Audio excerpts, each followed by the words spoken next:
Shalom, shalom.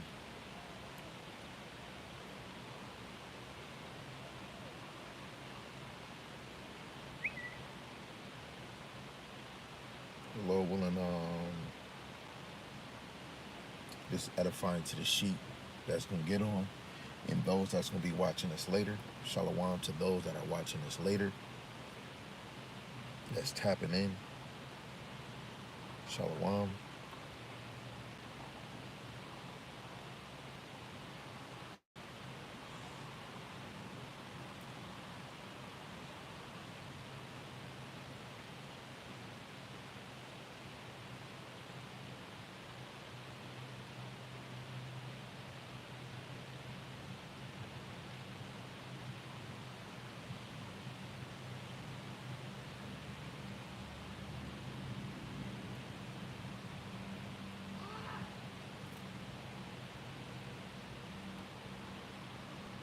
I don't know what the heck that was. That man over here screaming in the air.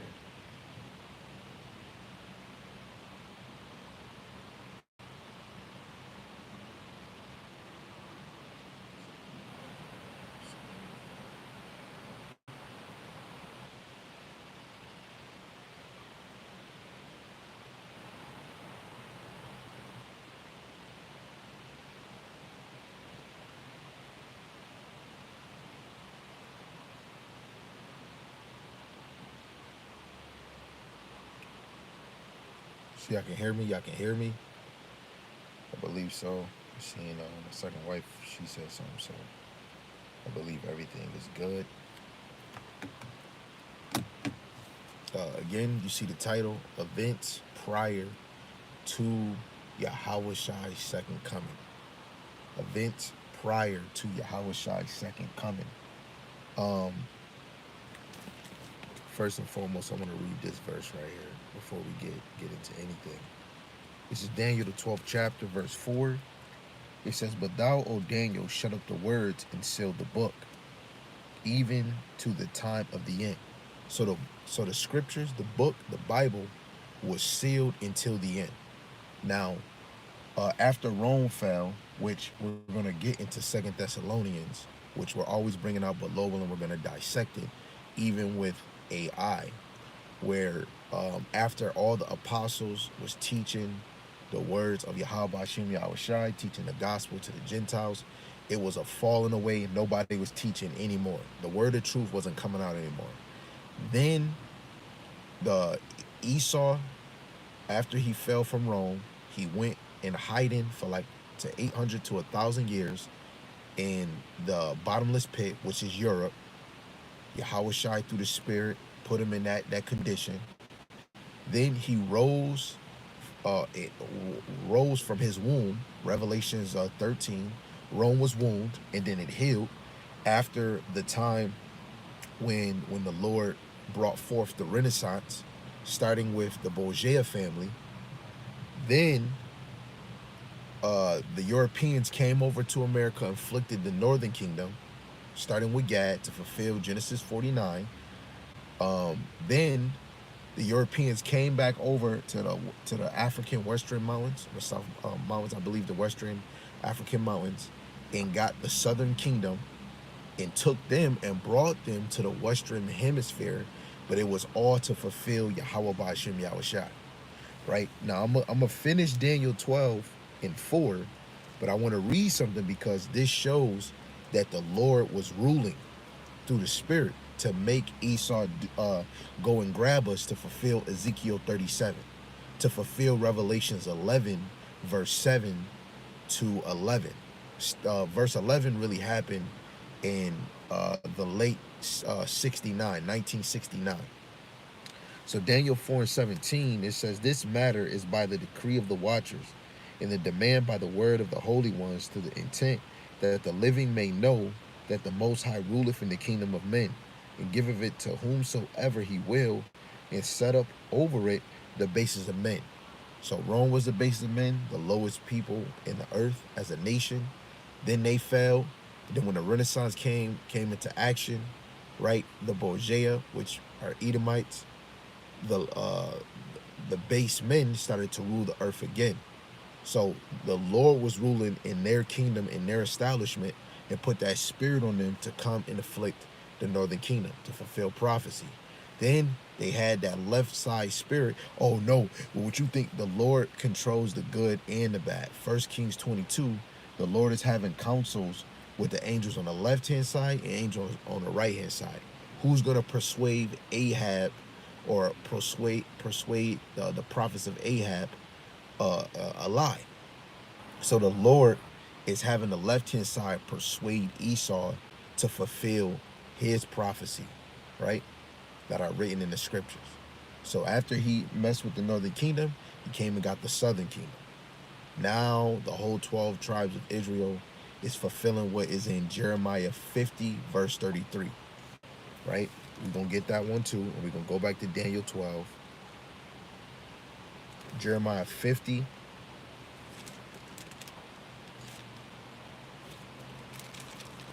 verse 33, it says, "Thus saith Yahweh of hosts, the children of Israel, the northern kingdom, and the children of Judah, the southern kingdom, were pressed together, and all that took them captives held them fast, and they refused to let them go."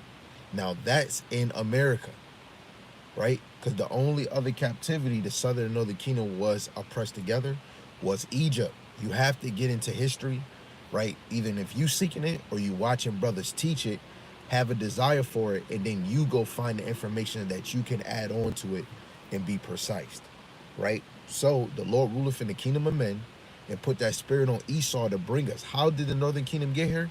2 Ezra 13, right? They left the captivity of the Assyrians, right? Had a council, came over here, but then the Lord put a spirit on Esau to come afflict them, and then come and get the southern kingdom and bring us here to fulfill Jeremiah 50 and 33. They didn't even know they was fulfilling it, right? Of course, they understand that people of the Bible was on the earth, but they didn't understand line on line, precept, especially the deep prophecies. But shalom to the brother hopeful elect 144K. Yahawashi Mashai Brakatham.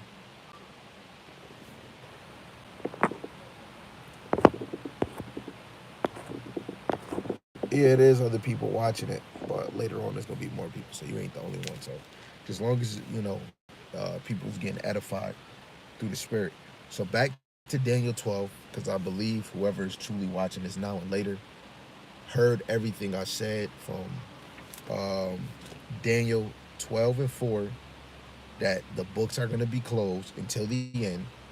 1969 was the time of that end time, because now starting with One West, or in the late 50s, starting with Abba Bibbins, the truth is starting to rise. Now we in 2025. So the books is all the way open, right? So Daniel 12 and 4, "But thou, O Daniel, shut up the words and seal the book, even to the time of the end," right? And this is not even dealing with the time of Yahawashi, because they were still teaching uh, through the law, the Psalms, and the prophets. This was speaking about future time when that falling away was going to happen. It says, "Many shall run to and fro, and knowledge shall be increased." Right after 1969, people are running to and fro because it's clicking in their head. Oh, what's this? Wait, man, this is not right, man. Da da da da. The Bible, da da da. Oh, Hebrew Israelites. Now people are going to and fro looking for this word. Knowledge have increased. In the late 1969, technology wasn't where it was at, but the number one thing, you have books. That's part of knowledge. Books. We were able to add certain history that apply to the captivities Jake went through, Babylon to Timbuktu, journalists, people traveling to these lands and making books. Rudolph Windsor, he made 2 books, the Valley of Dry Bones and Babylon to Timbuktu, and showed that this Bible was only for Israelites. Then the Rothschilds and them made technology made the internet, which they said that they wish they would have never made it. Now we're in a time where knowledge is increasing more because the internet. I don't have to go to a library to go pay bread for a book, let alone go to Amazon and buy a book that tell you who Esau is for $1,000. I could just go to the Wikipedia. I could search up things. I can get a book app and I can download certain books, certain information, right? And you can read right from your phone because technology, let alone what we're gonna use this app called Chat GBT.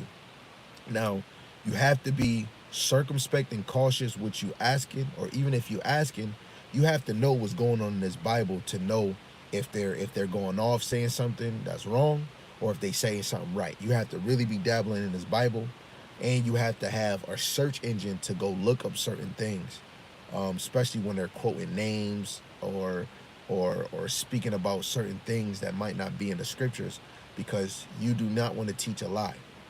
Like sometimes you go in the blue letter when you deal with when it goes. I think sometimes a descendant or I forgot what it was, but it was something that you was dealing with trying to dissect Esau, and it would take you to Ishmael, right? Saying he's Arab or he's Ishmael, but we would know that's false. Or you would look at Deuteronomy 23:7, where the Lord said, "Don't abhor an Edomite." But if you're not dissecting, knowing when you use this app, it's even telling you it's a clerical error, a mistake that could be fixed. So it's really saying the Assyrian. Don't abhor an Assyrian. So you have to be able to eat the meat, spit out the bone. But if it's actually good information, you just eat the meat and you throw out the bone, like we always do. When you eat chicken, you eat the chicken and you throw out the bone, right? So Lord willing, we can get edified and find some type of grounding, right? So now, knowledge is being increased, and we're going to Second Thessalonians chapter 2. We're going to deal with verse 2 to verse 12, but we're going to use Chat GBT because for fun, because I've seen the apostles and a lot of brothers in Great Millstone and even other people using this app. And, I've been trying to ask serious questions, right? I asked about the MOTB. I seen Apostle Tahar did it too.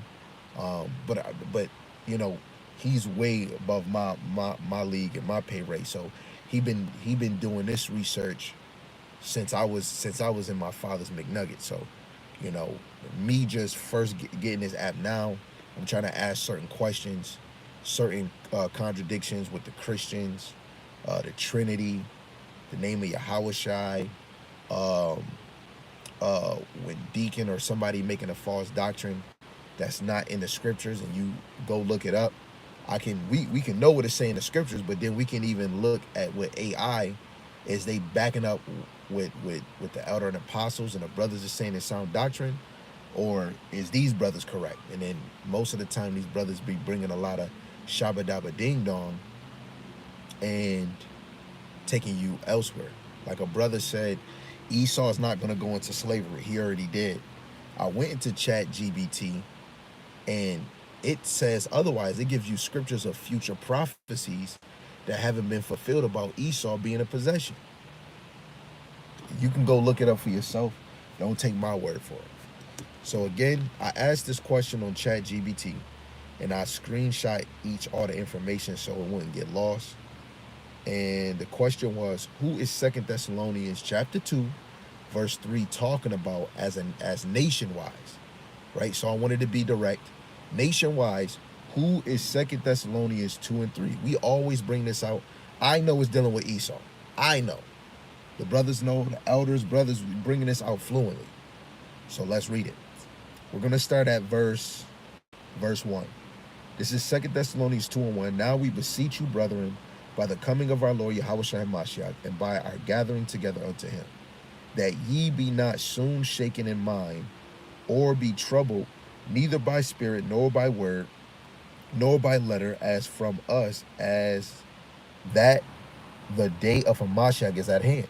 So the day of Yahawashi is at hand. Now that we've seen Daniel 12, knowledge have increased, and it increased at the end time where people are running to and fro. So we're fully in the end time because the words were sealed and now they're open, right? Truly starting in 1969, right? Verse 3, it says, let no man deceive you by any means. Don't let nobody deceive you. For that day shall not come, the coming of Yahawashi shall not come, except there come a falling away first. So the falling away of the apostles had to happen before Yahawashi come back, right? I want to get a side precept just to show something in Second Ezra, the 7th chapter, right? You can be like the people of Berea. Be ready to hear it. Search the scriptures daily through each one of these precepts. If you don't got time, you can go back to this live later on and get every precept and dissect it and see if you see it. If you don't, I can't make it. So this is Second Ezra, the 7th chapter, and I want to just get to the point. When you start at verse 28, it says, "My son Yahawashi shall appear with those who follow him, and they that remain shall rejoice within 400 years. After these years shall my son die, and all men that have life." What is that life? Right? Yahawashi. Wisdom, knowledge, and understanding. It was first the disciples that Yahawashi was dealing with. That's who this is talking about. Yahawashi died, and later on the apostles. Not all believers died. No, directly. Who got persecuted and afflicted for the ministry? Stephen, John the Revelator, Paul, Matthew, Titus, Timothy, right? All the disciples and the men that became apostles, they all got afflicted and either got persecuted and died, right, for this ministry, or got murdered for this ministry. So after they passed, that's when the falling away, because who's teaching, right? Because the Lord set up new husbandmen, new shepherds for his church, right? Because the old husbandmen, the Pharisees and Sadducees, was leading us like Martin Luther King into a burning bush, right? So again, for that day shall not come except there come falling away when the apostles, right? No more teaching. And it says, the man of sin be revealed, the son of perdition. Now, this is what ChatGPT wanted to give me just for information for, each and one of us. It says this verse is talking prophetically, because this is prophecy. If this is an event dealing prior to the coming of Yahawashi, right? These things have to take place. So that means it's a prophetic. These are prophetic words. It says a falling away is from the truth, right? Nobody teaching. And part 2 is dealing with the man of sin. The revealing of the man of sin, also called the son of perdition, meaning destruction, right?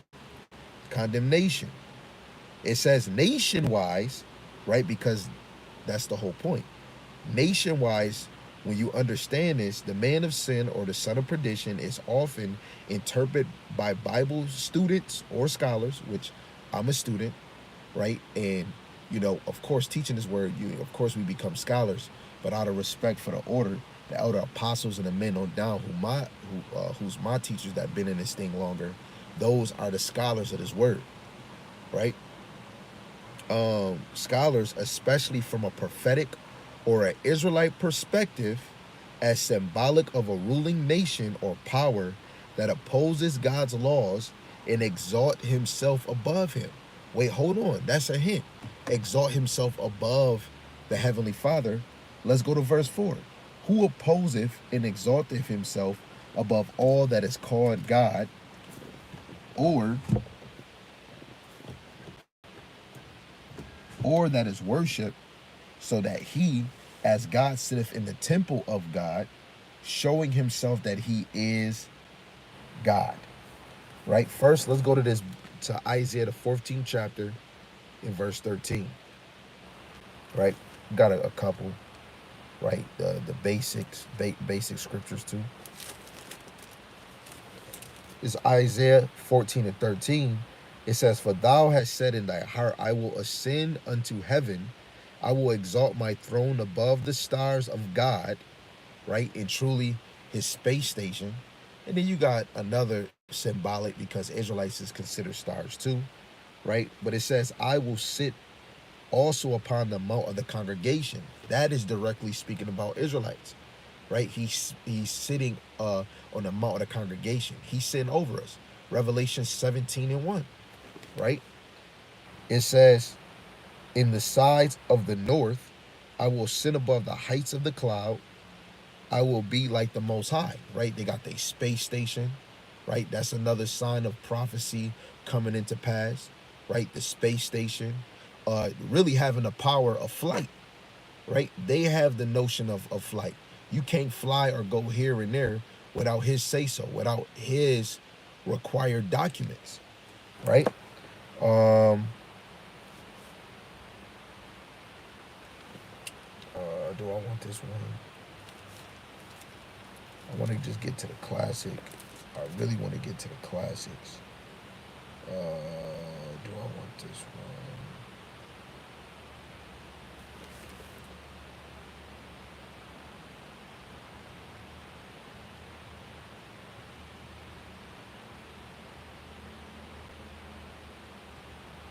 No, I'm not gonna get that one. Let's get this one.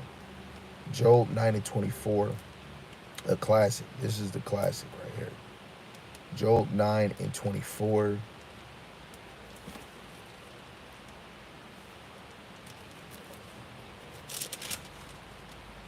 It says, "The earth is given to the hand of the wicked.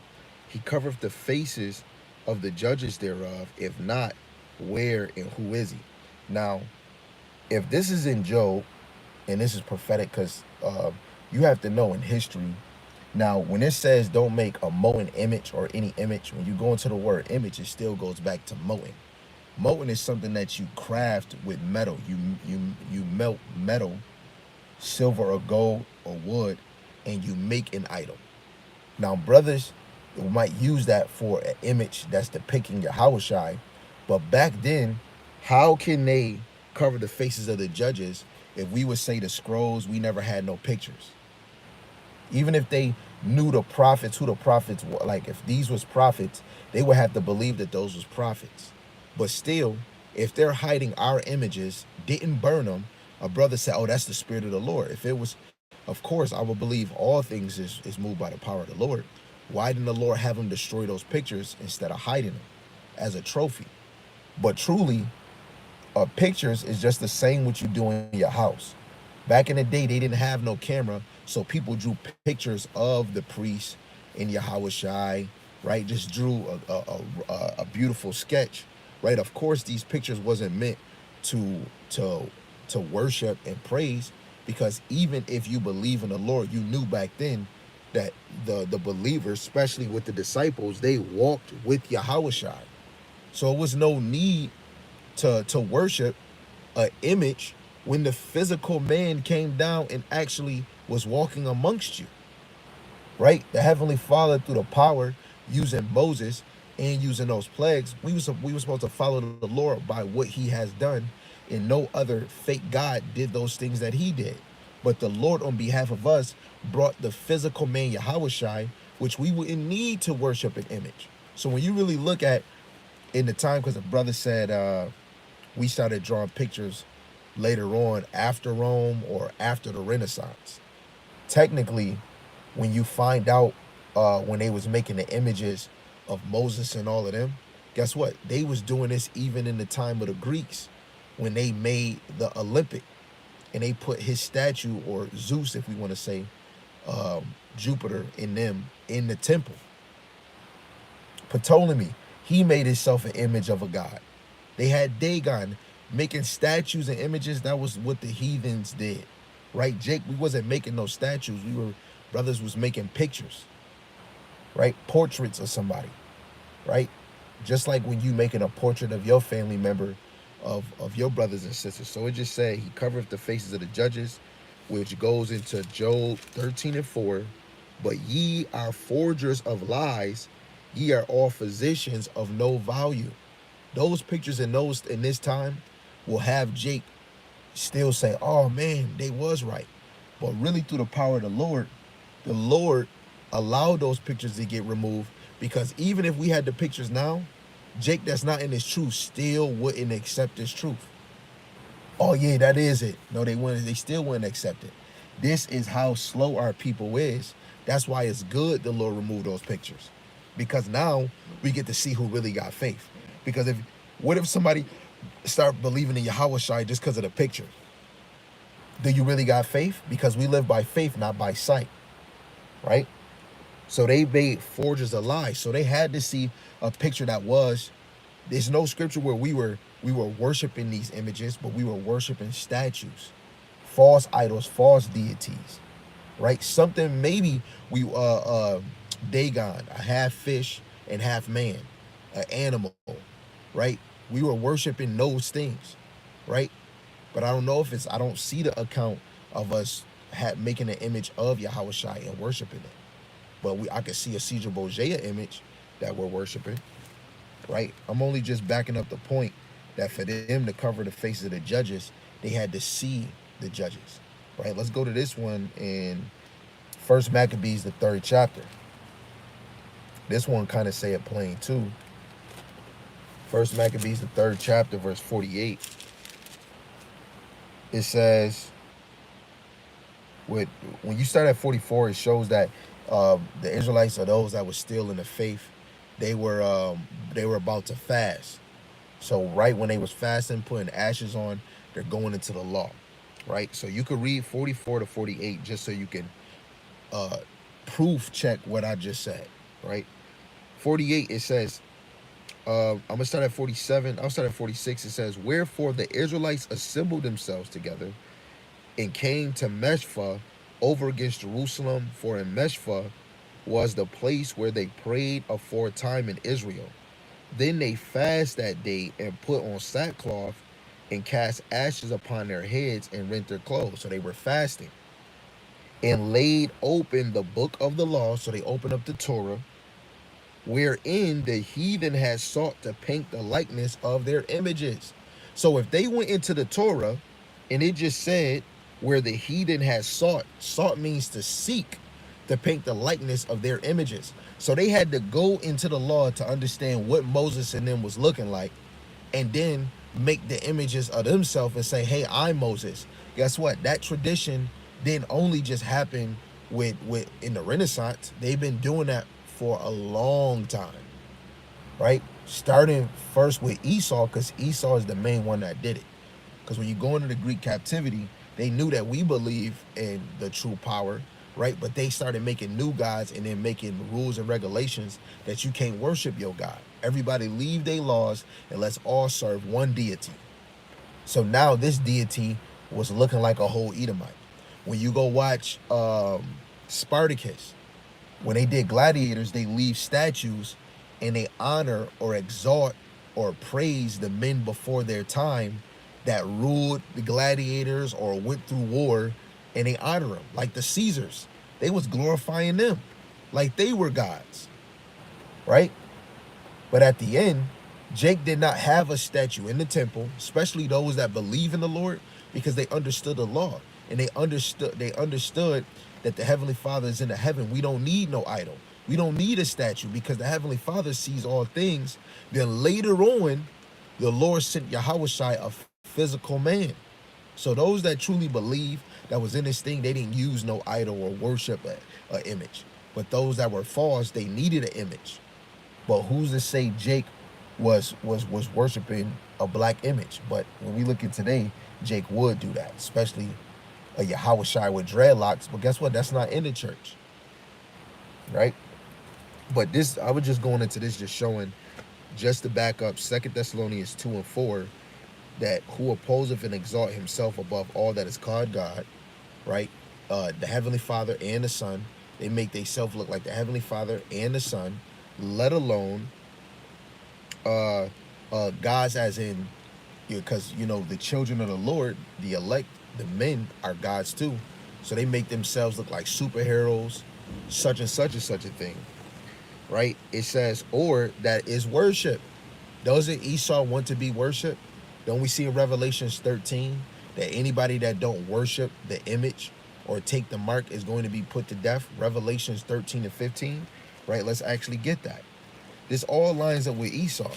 Nebuchadnezzar did it too, but we in the time of Esau, right? This is Revelations chapter 13, verse 15. It says, "And he had power to give life unto the image of the beast, that the image of the beast should both speak and cause as many as would not worship the image of the beast should be killed," right? And the image is the new world order. right? The beast is the rulers that's ruling, which is under what we would call Rome. America is Rome 2.0, but is ran by elites. When you looked at Rome, right, even though it was Senate, you had a emperor or a dictator that was above, somewhat above them. Just like when they killed Caesar, when they killed Julius Caesar, right? Alexander the Great, he was the head ruler, but he died of so-called disease, and then it went to his successors. He was the top guy, but he had generals around him that had some type of power. So it is presidents and senates on this side that got some type of power, but they're not the head of the beast. They're in the establishment of the beast, but the ones that run the beast, like Nathan Rothschild said, it don't matter who they put in office or in the government, who runs the money is the real ruler. So I'm just using that because nobody that's in the United States, the Washington House, is printing money, making currency, right? Of course, they have to follow protocols, orders, they got to have meetings. But the higher elites, you don't see them on TV. They're secure in secret, right? That's what a real secret society is, where you don't know who the elites is. They got minions and subjects, right? Us poor people, we're subjects under other subjects. Donald Trump, he's a subject, even though he got money, even though he is a noble man, a man of power, a leader, but he's a subject because he has to take order. Putin, Vladimir Putin, he is a subject, right? So again, you will be killed if you don't worship this image, right, of the beast. So that goes back to Esau. When Yahawashi come back, Esau's the end of the world. Esau will have to be ruling. So when it deals with this verse in verse 4 in 2 Thessalonians 2, this is Esau. When it says, so that he as God sitteth in the temple of God, you got the Pope, where he said, you don't have to pray to Yahawashi for forgiveness. Pray to me. Now he's saying, you don't even have to pray to the Heavenly Father. Just pray to me for forgiveness. And when we go into Revelations, the 16th chapter, in verse 13, and I saw 3 unclean spirits like frogs come out of the mouth of the dragon, right, which is Rome, and out of the mouth of the beast, right? This is that kingdom, that political power, that superpower, and out of the mouth of the false prophet, which is the Roman Vatican Church. For they are the spirits of devils, devils as a liar, manipulator, and a deceiver, working miracles with their technology, right, their devices, which go forth unto the kings of the earth and of the whole world to gather them to the battle of that great day of God Almighty, right? So these 3 defiled frogs, through the power of Yahweh Shem Shai, they're the ones that's going to set up this war through, because it's really by Yahweh. It just said it. It says, for they are the spirits of devils, working miracles with their technology, their devices, which go forth unto the kings of the earth, right, the so-called rulers of the earth and of the whole world, to gather them to the battle of that great day of God Almighty. So the spirits that's working within them, Ephesians 6 and 12, we wrestle not against blood and flesh. The spirits on the left-hand side is gathering the kings of the earth, which is the elites, right? The elites and the whole world, the other subjects underneath them that are in a position of some power. But who are the 3 defiled frogs that was spoken before verse 14? The military might, which is Washington, D.C., the Roman Vatican Church, which is the religion, that's the false prophet, and then you have the finance, which is all done in London, right? This is where things is established. This is where what's his name? Jacob Rothschild. Lord willing, I'm saying the father, right? He had 5 sons and he had them sprout out to make 5 central banks. And look where we at now. And they just learned that even more from their history going back into the Templars, right? Let me show a picture. Lord willing, I still got it. I'm trying to dissect this the best way I can. So if you can see this picture, this is dealing with the Edomites. This is their whole line up history, right? You go through Rome, Khazars, the Vatican, Judaism, the Templars. The Templars is inventors of banking. Kabbalah, Switzerland, France, Germany, Britain, Jesuits, Freemason, Bavarian Illuminati, uh, dealing with 1766, deals that's under the Rothschild, and then the United States in that same establishment, 1776, which all the way through the Templar proxy army. But it's so much that we could read: paganism, Babylonian, uh, to Judaism, monotheism, synagogue of Satan, converted 740 to 920, which is Judaism, Islam in 632, because Islam sprouts out of Rome, right? And even the elders spoke about that. This just gives confirmation what they said was accurate. Switzerland, the land of the Sisters of Isis. The Templars was founded or made in 1119. France, the Templar Purge, 1304. The Jesuits, 1534.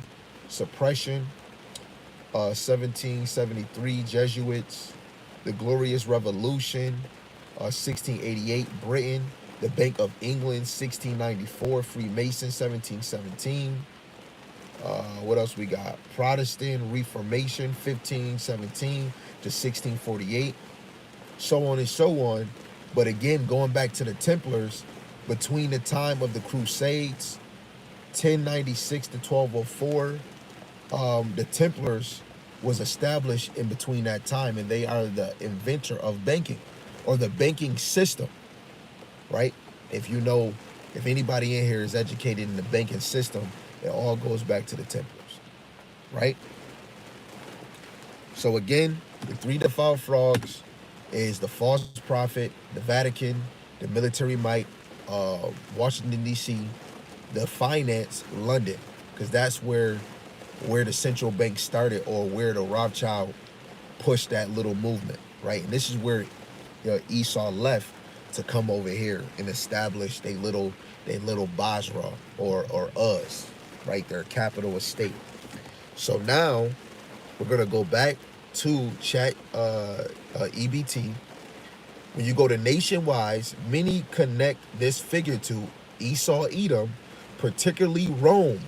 Its descendants, including modern day so-called white European nations, especially America, based on their history of opposing Israel, exalting themselves above the Most High, especially when you go to 1948ers, right, where they established our land and call it the state of Israel. When we go into scriptures, it's called the kingdom of Israel, right? Exalted themselves above the Most High. We read that through false Christianity, idol worship, whitewashing of biblical figures. We read that First Maccabees 3 and 48, Job 9 and 24, Job 11 and 4, being false, being forgers of lies, and 2 Thessalonians 2 and 4, worldwide deception and spiritual rebellion. Now, we can back it up, because if Esau was in Rome, and then I quoted that Rome was wounded and they healed, we would have to go into scripture.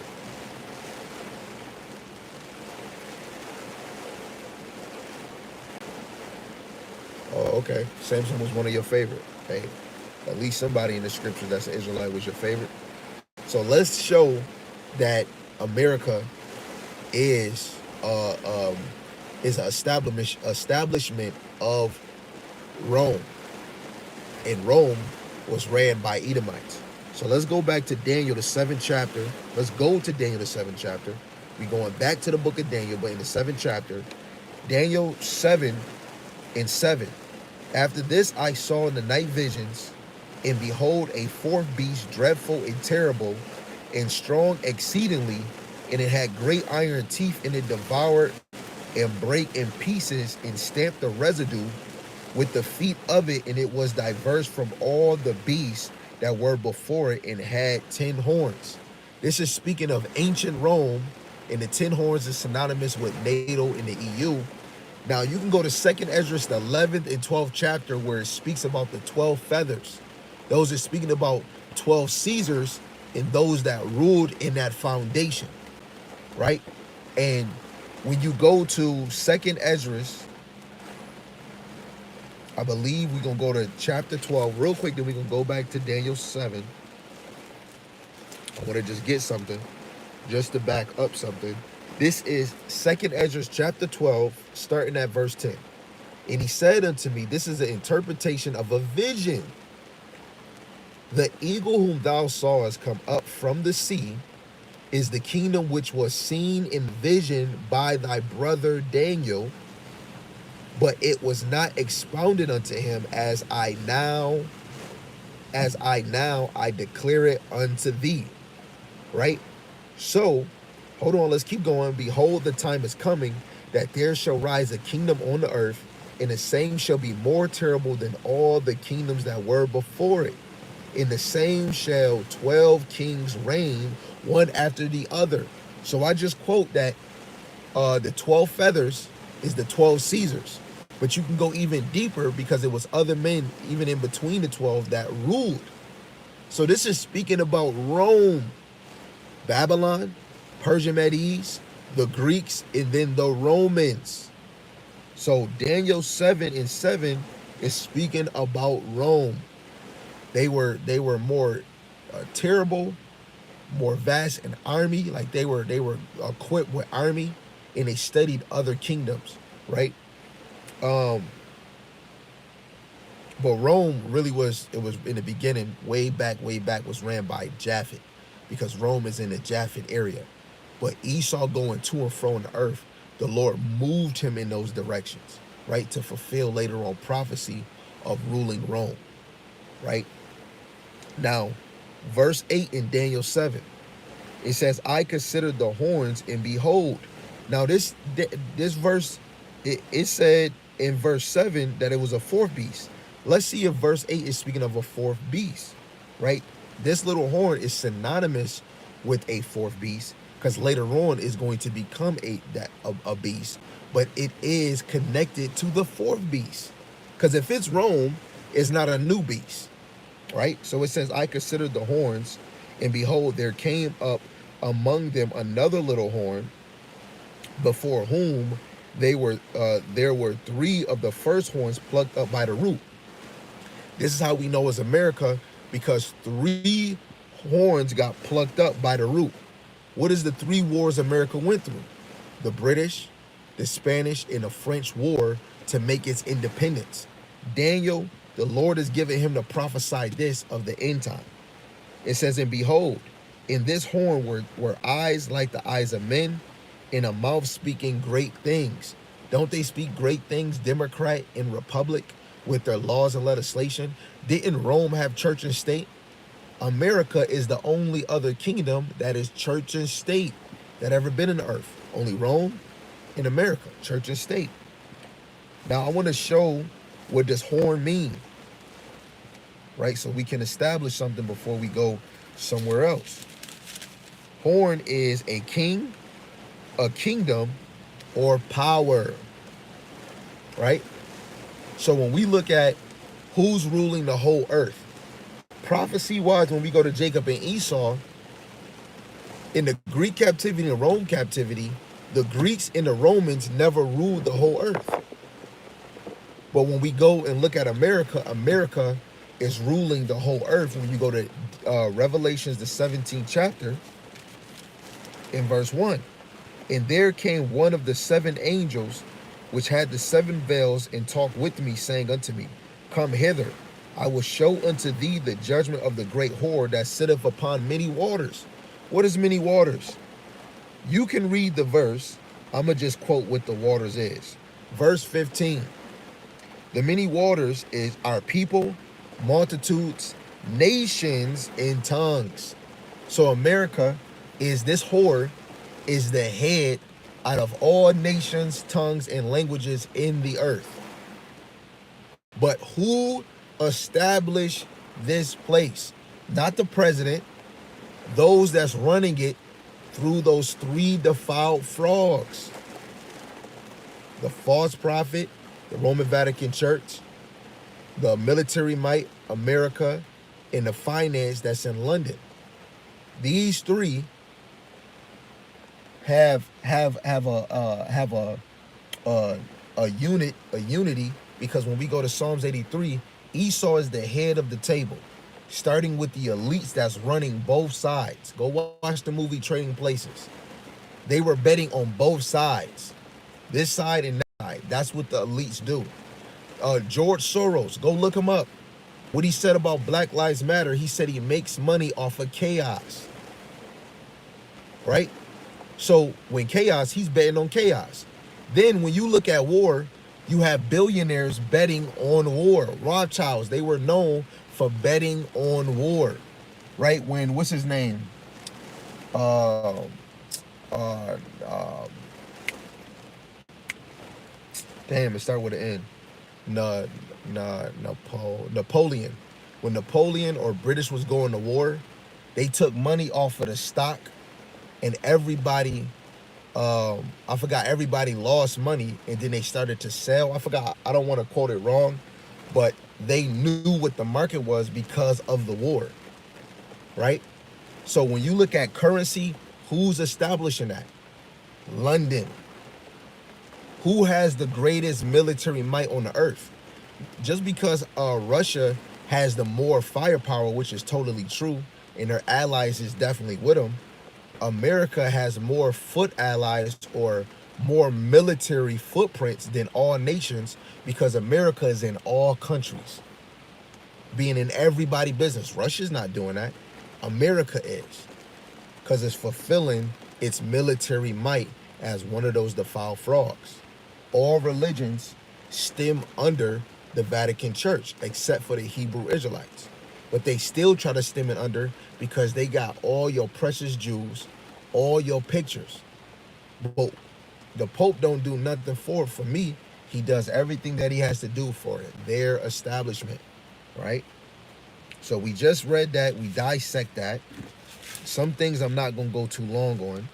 You go to Revelations 13, and we're going to read verse 1. And I stood upon the sand. This is John the Revelator's vision of the sea, and saw a beast rise up out of the sea, having 7 heads and 10 horns, and upon his horns 10 crowns, and upon his heads the name of blasphemy. Right? That 10 horns is going back to the 4th beast in Daniel, the NATO and EU, its allies. The 10 horns, starting with Rome, represents the Greeks, the British, the Spanish, the French, Germany major, Germany minor. I believe I said all 7, right? If I miss one, you can write in the comment section. Verse 2, and the beast which I saw was like a leopard, and his feet were of the feet of a bear, and his mouth as the mouth of a lion, and the dragon gave him his power. The dragon goes back to Revelations 12, which is a red dragon, Rome. And it says, in his seat in great authority, and I saw one of the heads as it were wounded to death. And his daily wound was healed, and all the world wonder after the beast. So the first part, he was wounded. That's Rome, when Rome fell. But then it said it healed. So if it healed, we got to drop down, and we're going to read verse 11 and 12. And I beheld another beast coming out of the earth, and he had 2 horns like a lamb, and spake as a dragon, as Rome. It says, and he exalteth all the power of the first beast. No, he exerciseth all the power of the first beast. So he was imitating the same power as Rome before him, and causeth the earth and them which dwell therein to worship the first beast. Who was the first beast? Rome. So this other beast is making the earth worship the first beast, going back to the 3 defiled frogs. The top false religion is the Roman Vatican Church, whose deadly wound was healed. So we just read Revelations 13, verse 1 to 3. In verse 3 said that he was wounded to death. And then it says his daily wound was healed. So when we see wounded to death, drop down to verse 12, where it says, whose deadly wound was healed. You go back up to 3, and it's talking about the first beast. It was wounded to death, but his deadly wound was healed. So that means Rome healed and revived and got back in power, right? So when we went to Daniel, that prophecy is no fifth beast, because if America was a fifth beast, it would have said fifth beast. Daniel 2, when it had the statue, the head, the chest, what with the loins, the head, the chest, the loins, that's 3. And then what is it? The waist. And that would be Rome, I believe. Right? And then you got the legs and the feet, which goes into America. Right? I probably putting the order mixed up, but I know it's Babylon, Persia Medes, the Greeks, and the Romans. And then the last one is the feet, which is America. Right? So now that we got that, there's no way we can defute and say, you know what, this can't be it. But now, if it just said in chat GBT, it says particularly Rome and its descendants, including modern day so-called white European nations, especially America based. Now, if it's saying Europeans, that means America has to come out of Europe. Let's get a prophecy to line that up, and then we'll move on. The brother put spiritual rebellions is at an all-time high. You're doing a great. Continue to be a light in these extremely wicked times that we are living in and heading into. Con, Lord willing, we all can. Right? Revelations 11, verse 7. It says, and when they shall have finished their testimony, the beast that ascended out of the bottomless pit. What beast is this? The first beast, Salaki, the first beast in Daniel, the 7th chapter, but that beast was wounded. So if this beast, the beast that descended out of the bottomless pit, shall make war against them and shall overcome them and kill them. So this is the beast that was wounded and it healed. So what is the bottomless pit? Bottomless is basically an unbarren and an unfruitful. Hold on, before I say the last part, for those that watch my videos, you should know the answer. Right? Let's go to 2nd Ezra, the 6th chapter. No, 2nd Ezra, the 5th chapter. 2nd Ezra, the 5th chapter, in verse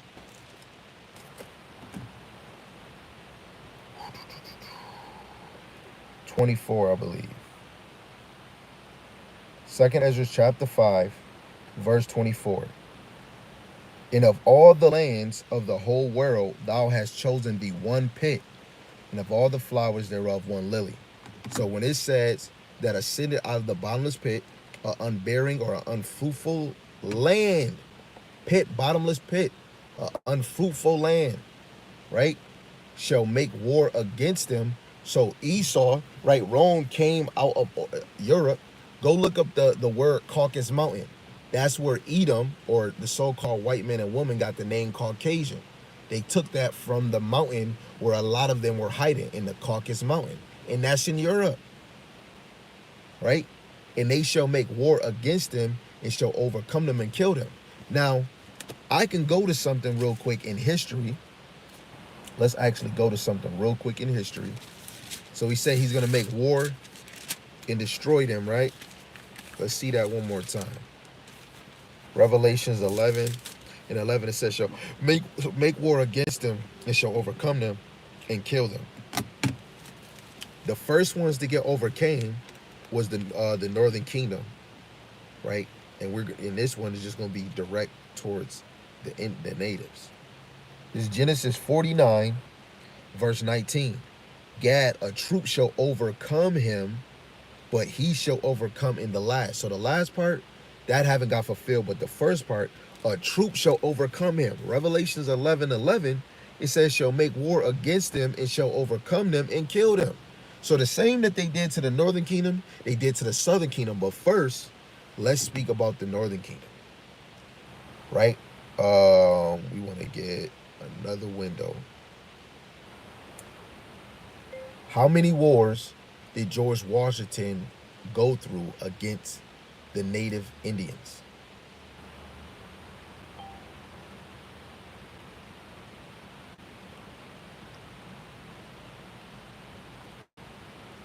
If I had my book, How White Folks Got Rich, it would just give me the straight answer. They're giving me a lot of history.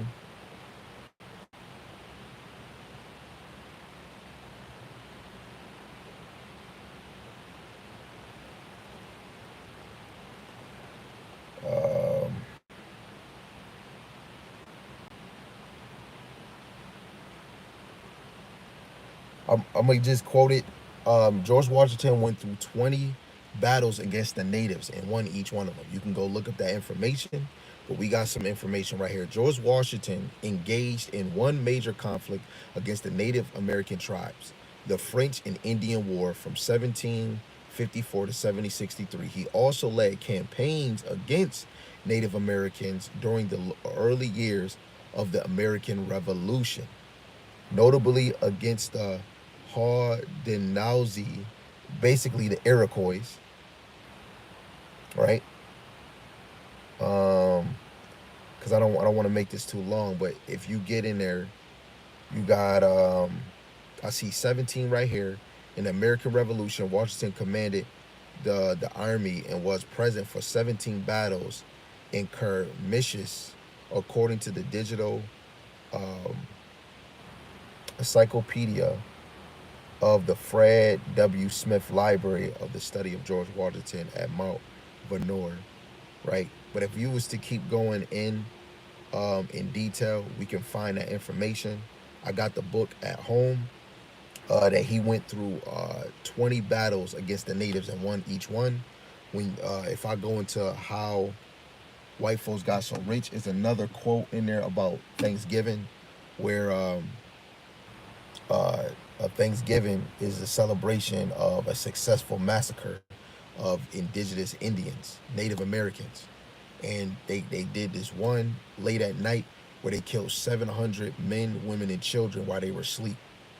And they had a Thanksgiving. They had a Thanksgiving dinner, but they killed millions, millions of natives in this land. You got to think the whole Northern Kingdom came over here, right? You got the Louisiana Purchase, right? They sold, they gave what the natives what $24, $20, $24 for the land of Massachusetts. I believe that's it. I don't. Yeah, it's Massachusetts. Paid them $24 for it. And it's videos. I think I did screen record a video off of TikTok where they was trying to tell him, hey, give us this land, and he said, heck no. He said, man, you're gonna have to go to war. I'm gonna have to go to war for a land that's mine. You didn't write any documents to say that this land is yours. Who made Esau the authority to say somebody need a document? Especially when we go into scriptures, the Lord made the world for Jake's sake. But truly, the world was really made for us to be in righteousness. That's why Yahawashi has to come. The world be in righteousness, then we can run it. Because Jake right now, we couldn't really run this whole earth. We couldn't, right? So then when you look at the southern kingdom, right, which is the classic that we use, Deuteronomy 28, because the northern kingdom was already here. Yes, they went to this, the southern and northern kingdom went in slave ships into four corners of the earth wherever they needed you. But when we really dissect Deuteronomy 28, verse 68, and Yahweh shall bring thee into Egypt again with ships, by the way thereof I spake unto thee, thou shalt see it no more again. And there ye shall be sold unto your enemies for bondmen and bondwomen, and no man shall buy you. So when we look at Black Friday, the day after Thanksgiving, those were 2 days mocking the Israelites. Thanksgiving was mocking the natives, right? What they have done unto you, right? And then selling the southern kingdom, but they were selling all the 12 tribes. But Black Friday, that was a name mocking the southern kingdom, where you were sold on auction blocks. Now they changed it up, and you think Black Friday getting a sell for a TV. All of it is mockery towards you. When we deal with the Bill Stadium, Look, I'm trying to back up the information to so that when we get done, none of us can say that that can't be Esau, right? I live in Buffalo, New York. I'm in Buffalo right now. When you look at this is a website. This is the Times. You can go look up this information yourself. This is dealing with Cody, Cowboy Cody, or Buffalo Bill Cody. Cody was given the name Buffalo Bill for his talent in slaughtering buffalo. At first, Cody hunted buffalo for food. Buffalo were plentiful around the country. Hunting them was a popular sport, but Cody was obscenely prolific in killing, claiming to have shot dead 4,280 buffalo in just 18 months. He got a job with the railroad companies to kill buffalo in order to feed railroad workers. But quickly, the work came more about uh, became about more than killing buffalo. It became a part of killing Indians, right? So now, what do? They give you the Buffalo Bills logo for the Sabers, uh, the Sabers, which is hockey, baseball, Bisons, oh Salaki, lacrosse, the Bandits. That is all symbolic to this man, Buffalo Bill Cody. And that's all just mocking the children of the Lord. And Esau does that when he killed animals. He does the same thing what he did with y'all. He mocks you. When you fell from your estate, from your land, got kicked out your land, he was laughing at your fall, laughing at your calamity. Then he helped the Babylonians by bringing the refugees to the land. The Babylonians was ravishing or raping the maids and the women in Judah and in Israel. And Esau had a field day with you too, right? Because that same spirit on the father of Esau was on his descendants, and even more now, right? Hey, Lord willing, y'all paying attention because we getting in there. Not just me myself, but we're getting in there. So we can keep on going, but I think that was good and plain enough. But this right here, it says this is supported by precepts like, because what we said, their history of opposing Israel, exalting themselves above God through false Christianity, idol worship, and whitewashing of biblical figures, wide world deception, and spiritual rebellion. Right? Because when we go into this word reveal in 2 Thessalonians 2 in verse 3, that reveal means to uncover. How are we uncovering the son of perdition? By teaching his word. How else you gonna reveal him? By teaching his word. Right? So now let's go to Malachi 1 and 4. Malachi 1 and 4. Malachi 1 and 4 is the last book in the Old Testament.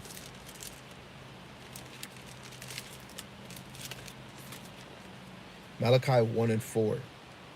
It says, whereas Edom saith, we are impoverished, but we will return and build the desolate places. When we read Revelations 11, that's what Edom did with Rome. They were impoverished, but they returned when they came out of that pit. They started afflicting the northern kingdom. How did they do that? They start making ships, right? They didn't have an economic system, of education. They didn't have a military might, but they were growing in the ranks, starting with the Renaissance with the Caesar Borgia, and then they established their European little might that they had. They had gunpowder, guns, and those damn I forgot what they called back then, where you put that big ass metal ball, you light it up, and it shoot it out a cannon, a cannon, and came here with those ships. Go watch the movie Apocalypto. At the end of the movie, you see them coming in ships. You can go watch Pocahontas. Look at it in a spiritual eye. It's the same example. Both of those movies was a mockery to the Northern Kingdom, right? So again, we will return and build the desolate places of Europe, the desolate places of Canada, the desolate places of America, the desolate places wherever they went to and fro, right? They even went into Russia, right? It says, thus saith Yahweh of hosts, they shall build, but I will throw down. They shall call them, the border of wickedness, in the people against whom Yahweh have indignation forever. That goes with 2 Thessalonians chapter 2, verse 3, right? The perdition, destruction, right? The Lord is super angry with this nation, right? And what did they do? Them building up high is the example like Nimrod. What did Nimrod do? He wanted to build things high to be like God. And on the left hand side, in a spiritual sense, Esau built his empire on high by technology, manipulation. Um, Deuteronomy 28, we're gonna have to serve them with food, clothes, and food, clothes, and liquid, something to drink. Limitations: you pay for your drink, and you buy wood, and trees just grow naturally on the earth, right? So we need him for clothes. The cotton, the Rothschild made billions. That's where they got a lot of their money. Go get the book from Amazon or the Kindle on the App Store. Go get this book called How White Folks Got Rich. I'm gonna say it again. Go get the book How White Folks Got Rich, and you can read a lot of things that I just said that pertain to certain histories that is documented that Jake caught and wrote it down. You can go get Babylon the Timbuktu and let you know before the Europeans came into power, every kingdom before them went by nations and tribes. So this white and black color thing, that started when Europe grew into power. And that was all by the will of Yahweh, because the believers are going to be drawn by the Spirit to deeply dissect things to get this understanding, right? The brother comment again, he said, these clouds are wreaking havoc on everyone. They don't have much more. You saying clowns? Yeah, yes, they is. That is a total fact, man. Right? And that's a total fact, man. So another one we already read, Job 9:24. The earth is given to the hands of the wicked. Right? He covered the faces of the judges. Right? Where and who is he? There's only one person that made the image of the Son of the Heavenly Father, and made an image of the Heavenly Father, and put itself in the temple. There's only one nation. And what makes it even more symbolic, that when you look at the new Pope, Robert is the first American Pope to ever be a Pope. If that's not hilarious, in the time of Donald Trump making the golden, trying to make a golden age. When you go to, let's go to Obadiah chapter 1 and 3 and 4. Obadiah, where are we at? Where's Obadiah? Come on, let's get it.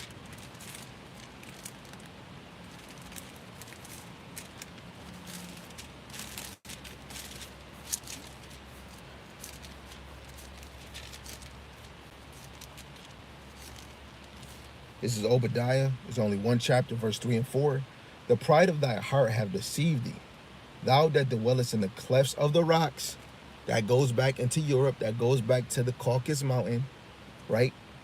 Why, when they made their kingdom, they made it filled with concrete. Your sidewalk, wherever you go, is concrete. Before, the Indians was walking on dirt. They was walking on grass.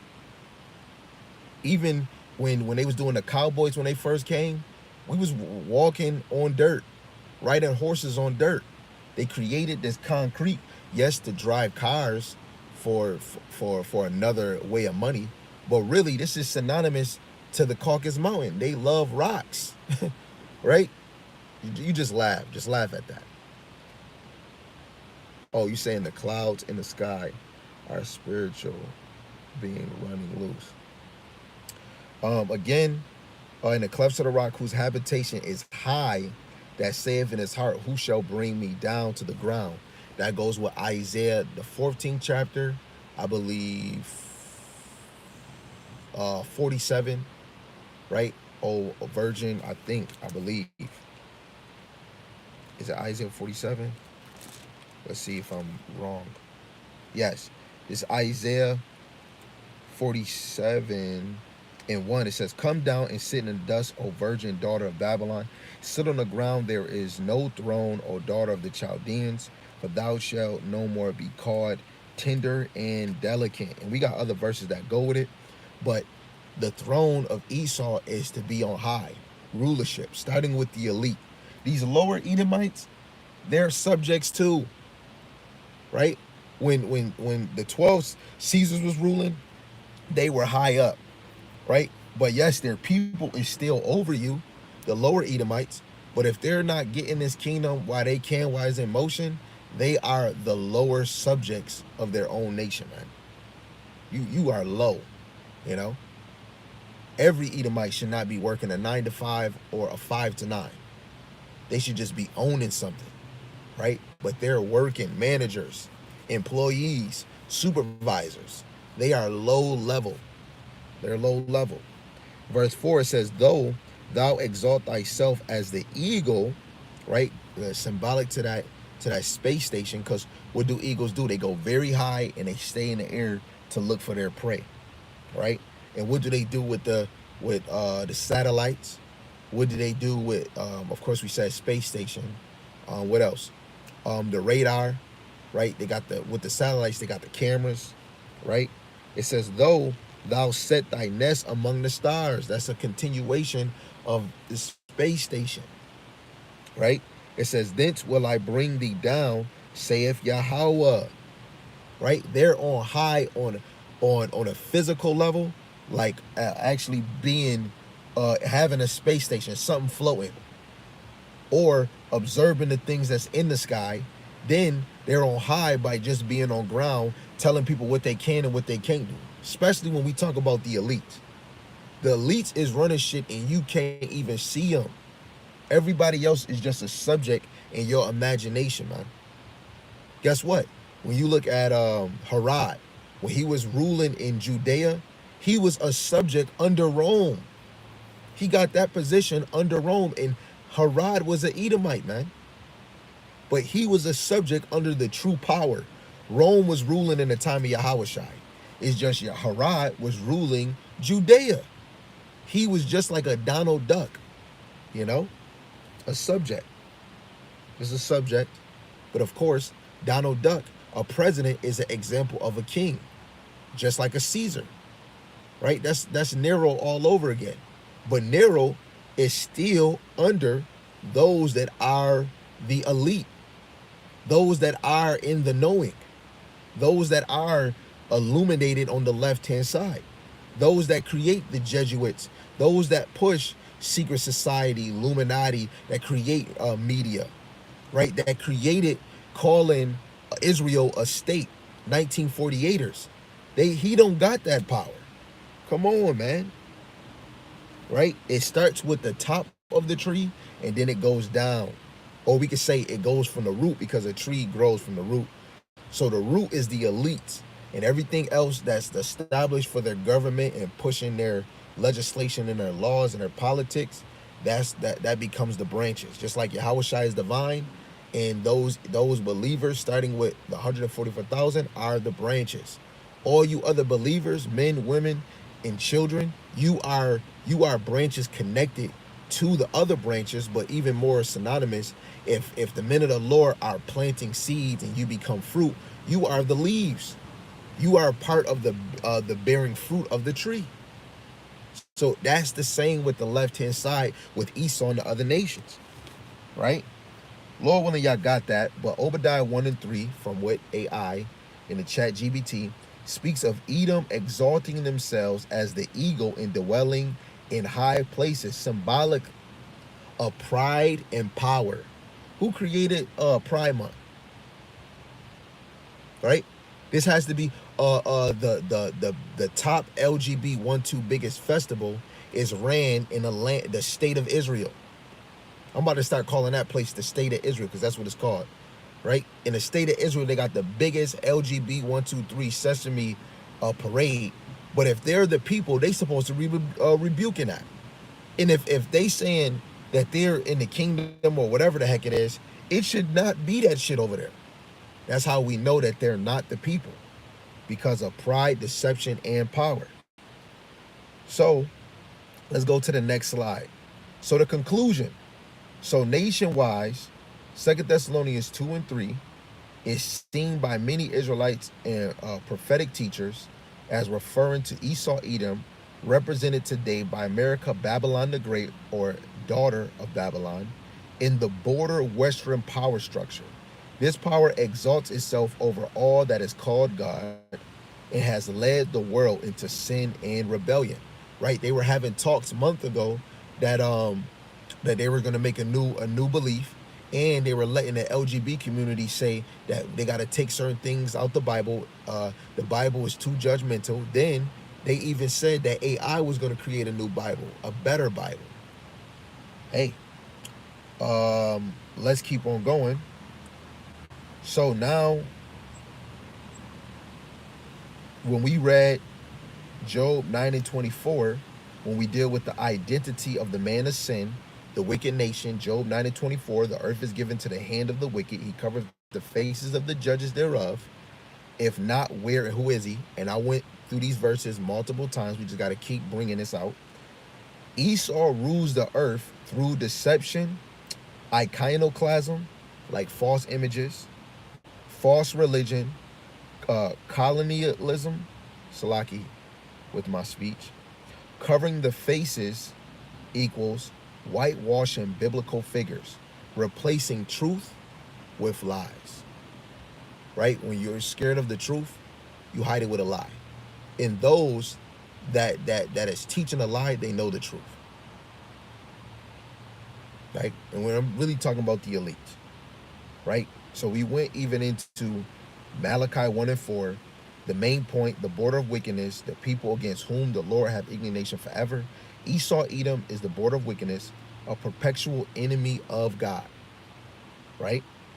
Another, going back to Obadiah 1, 3, and 4, the pride of thy heart have deceived thee, that sayest in thy heart, who shall bring me down to the ground, though thou exalt thyself as an eagle, and make your nest amongst the stars. Edom exalt themselves as the eagle, a symbol of Rome and America. What did Joe Lyon do?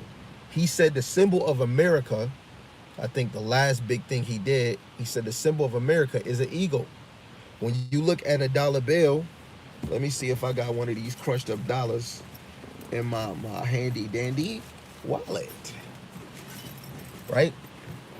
You got to know, especially when you think about Jesuits, Templars, Illuminati, elites. When Esau killed an animal and he put it on a wall, mockery. What he did to Gad, mockery.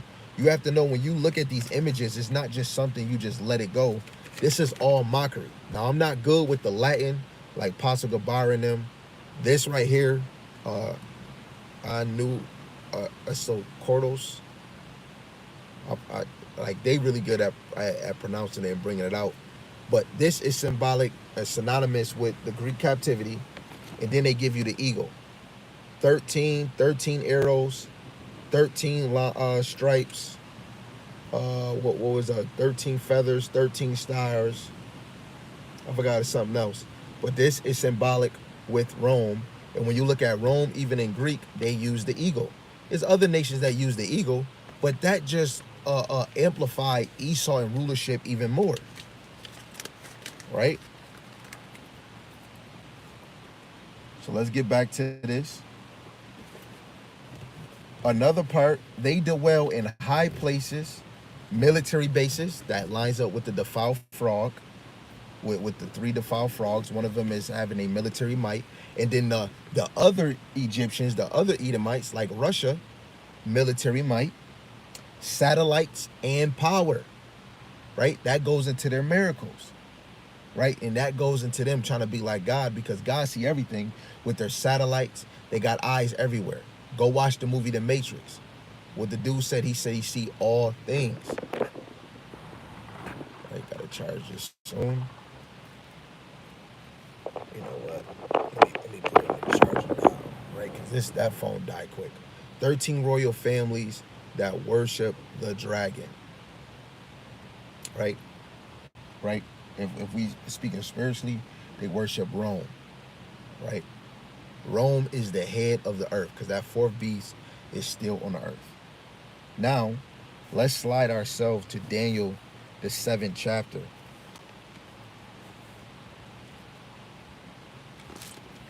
Daniel 7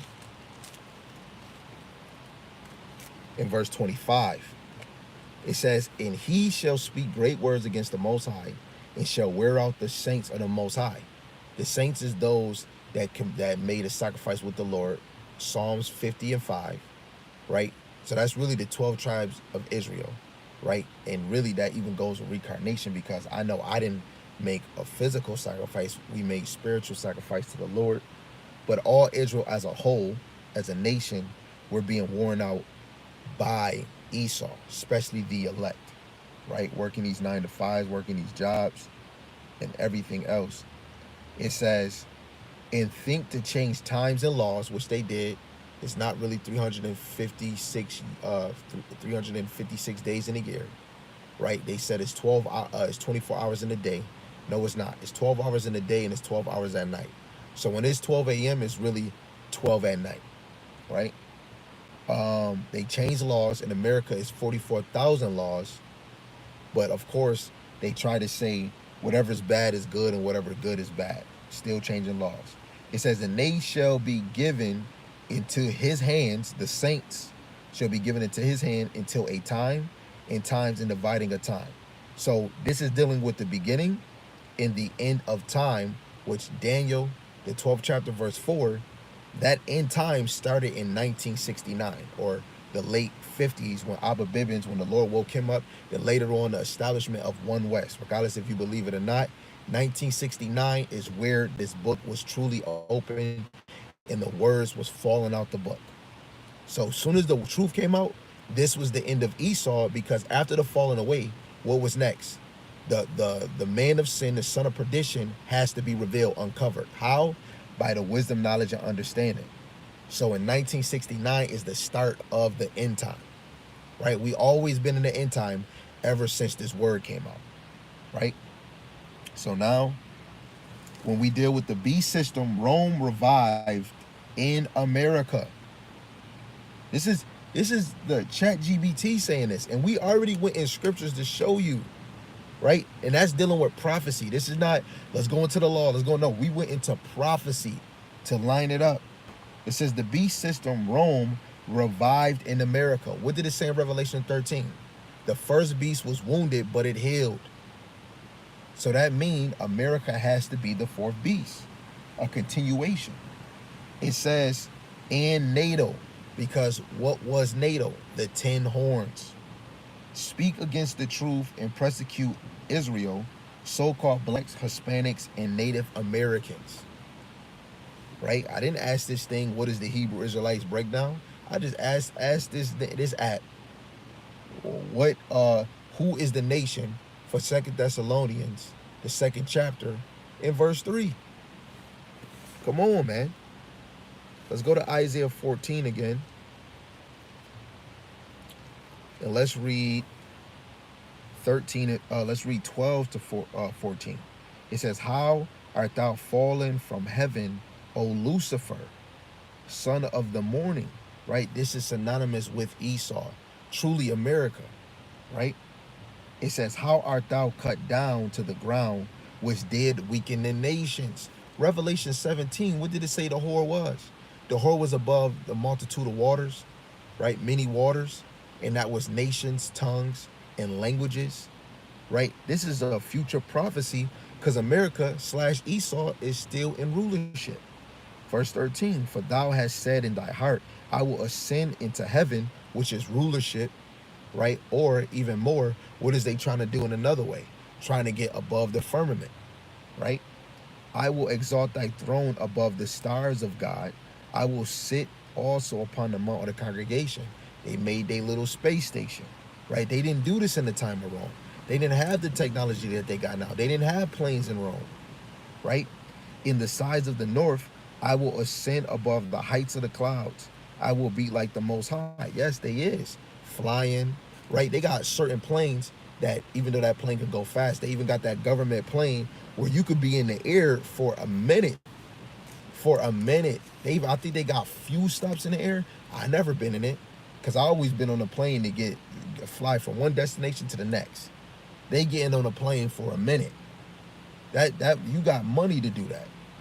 You got certain technology or certain inventions that allow you to do that, right?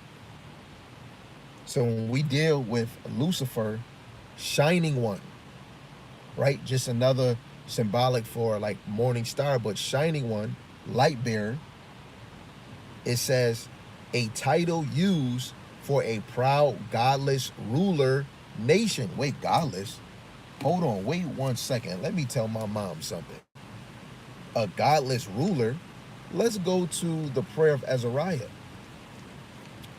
The prayer of Azariah. That was amazing that it just said that. We needed that one for the books, right? So let's see what it says in the prayer of Azariah, and we're gonna go to the point.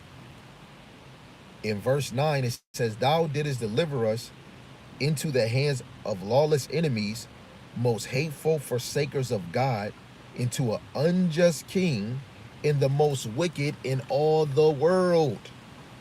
Right?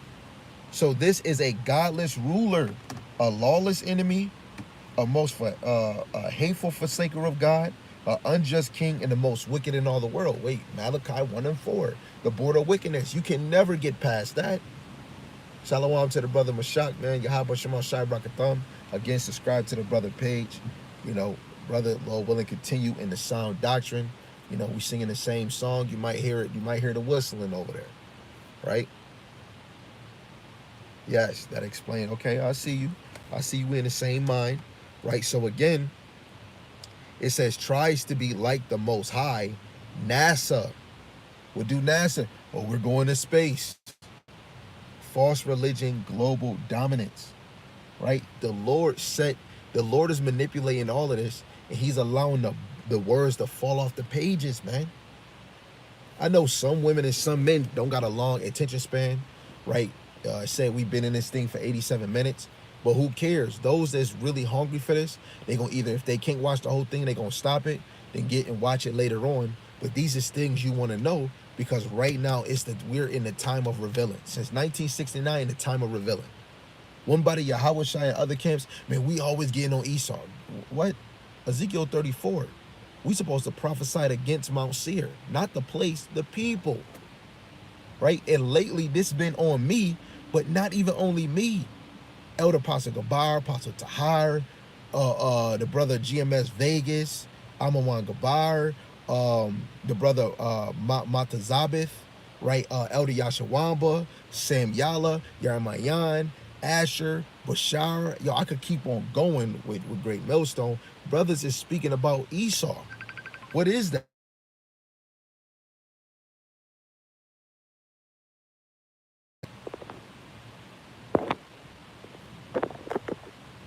Salaki family.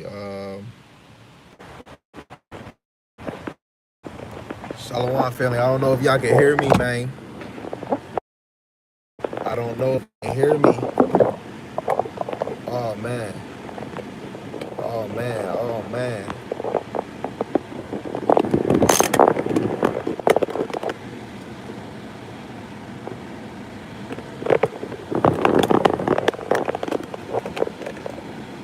I don't know if y'all can hear me.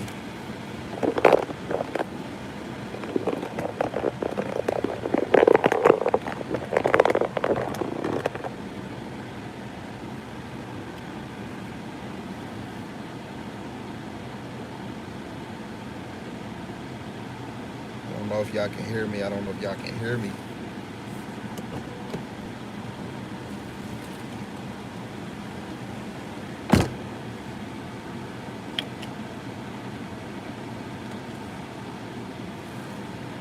I don't know. Oh, you can hear? You can hear? Okay, cool, cool, cool. I know it's windy. It's because of my phone. The phone got hot. Salaki, y'all. It's okay, man. As soon as I answer this call, it got a little shaky. But that's okay. Lord willing, whatever did come out was edifying. We can continue. If it happened again, what I'll do is I might just have to do a part two and just do a part two and do it on probably my tablet. But Lord willing, we can still continue to dissect as much as we can, right? Because we got a lot going on right here. So the next point we go into is Revelation, the 17th chapter, verse 5.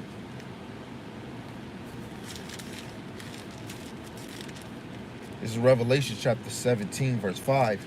And upon her forehead was a name written, Mystery Babylon the Great, the mother of harlots and abominations of the earth. Right? So if this is Mystery Babylon. Babylon going into confusion. The mystery is Esau. Who's ruling it? That's the mystery. And another mystery, does this apply to scriptures? Is this in the Bible? That's the mystery. Right? It says this spiritual Babylon America is linked to the same sinful kingdom spoken of in 2 Thessalonians chapter 2, verse 3. Because now in America is when Esau's being revealed. Because when we even go deal with Paul and them, their main focus was to teach the gospel to the Gentiles. They wasn't out there teaching, and we don't see the point of them cutting Edomites. Hey, maybe they was. But the main focus for the New Testament was teaching of the kingdom, teaching of Yahawashi. But yes, we have moments that line up with prophecy to usher in other points in that prophecy to point who is Esau. Right? We're in the time now to reveal the unrevealing. Right? We're in the time where the book is reopened.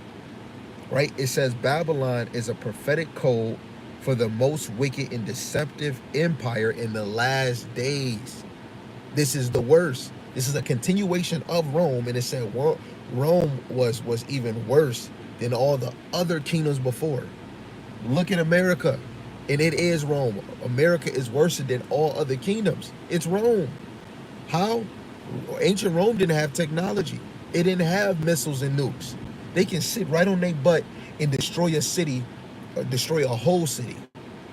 They don't even need to send an army. They can just drop a nuke, just like they doing with Israel and Iran. It's crazy out here, more deceptive, where they over here telling you that God loves everybody, or they stealing Jake's name, saying that they the people. Come on, man. We go to Psalms 83, and we're just gonna read verse 1 to the point where it says the tabernacles of Edom, because we're not speaking of the other nations, even though the other nations play a big role in this. But the main point is Esau. The book is who's the main characters in the book? Can anybody comment? It's two characters. I need two characters. Who are the two main characters? Them being their descendants. Like when you say both of these names, it's pertaining to their descendants. Who are the main characters of this whole story? If you can, write in the comment section, on the live, or if you're watching this video later on. Who is the two main characters? Who's the two main characters? Right? This is Psalms chapter 83 in verse 1. It says, I keep not thou silence, O power. Hold not thy peace, and be not still, O God. For lo, thy enemies make a tumult, uproar, and they that hate thee have lifted up the head, right? Rising up. It says, they have taken crafty counsel against thy people. Who's the Lord people? The Israelites. And consulted against thy hidden ones, the Israelites. And right now, we're even more hidden. Right? Jacob is one for sure, and Esau. Thank you. See, you own it. Thank you for answering it. It says, they have said, come and let us cut them off from being a nation, that the name of Israel may be no more in remembrance. So somebody else, they're not even saying that they're Israel. They're just saying they're Jews. They're not even speaking of the northern kingdom. How can they be the people? And where is they speaking about Ezekiel 37? Some of them say that the northern kingdom is done away with. They are not the people if they saying that. Verse 5, for they have consulted together with one consent. They are confederate against thee. So all these other nations with Esau are allies. The tabernacle of Edom, the house, the tent of Edom, the dwelling of Edom. What's the dwelling of Edom? America, London, right? Russia, Wherever Esau is putting his foot and overpowering nations and taking their shit, that's where Esau is at, man. Pushing laws, legislations, the LGB 123, right? Republican or Democrat. It's either this way or my way, right? Esau, man. Edom is listed first in the enemies conspiring against Israel. So if Esau is not on the earth, why is this man the top guy on the list? He should be the last. But even if he was last, he's still on the earth, because Ecclesiastes say ain't no done away of the people. All the nations are back, right? So if we just do a summary of what we did bring out: the man of sin, the son of perdition, Esau, Edom, the white Western powers. America is the chief seat of his system. Wait, hold on. America is the chief seat. That is the capital of the, but that doesn't mean that that's the elite. This is where they push their bullshit. This is where they push their lies. This is where the deception and the proud, because Donald Trump is the example. America is great. They will never fall. That's pride in them, right? That's all pushed in America, that pride spirit. The elites, they just quiet, which America is the representation of them, right? It says America is the chief seat of the system, fulfilling the prophecies. This wicked kingdom possess the most high. Wait, yeah. Oh wait, Salaki opposes the Most High, exalt itself globally. That's America. Deceives all nations, will be revealed and destroyed by the return of Hamashiach. Right? Now, if I go and show you my question, it does not say nothing about Hebrew Israelites. Look at this question. It's at the top. It's at the top. It says what? Who is 2 Thessalonians 2 and 3 talking about nation-wise? So it's giving us all these answers just off of that question. So now, let's go back to 2 Thessalonians, because I really believe we just dissect 2 Thessalonians 2 Thessalonians 2, verse 3 and 4. I believe we dissected. So now, let's go dissect verse 6, if we can. If we can dissect verse 6, let's do it. Right, this is 2 Thessalonians chapter 2 in verse 6. It says, now ye know that withholdeth that he might be revealed in his time. Right? So he's going to be revealed in his time. What is that? What withholdeth mean?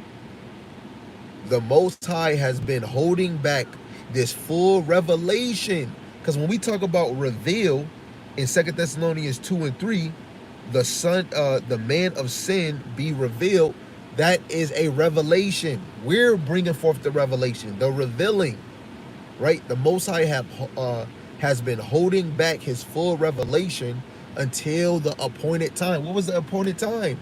We had to fall away first, get taken, get captured first, get taken advantage of the northern kingdom, then get taken from overseas or wherever the southern kingdom was and brought over here, right?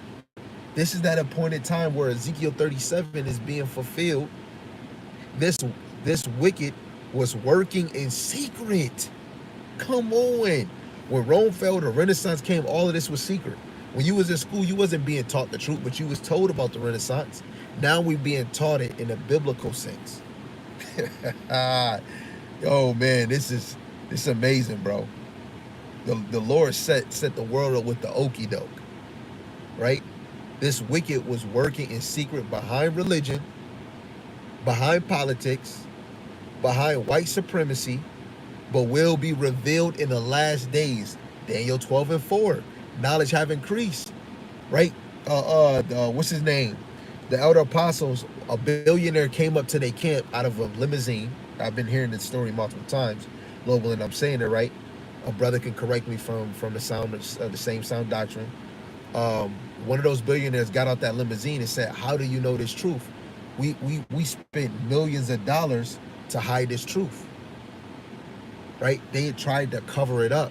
But you, excuse my language, excuse my French, and I ain't speaking French, you can't fuck with Yahawashi Yahawashi. When he wanted released, it's going to come released because it was prophesied that it was going to be released.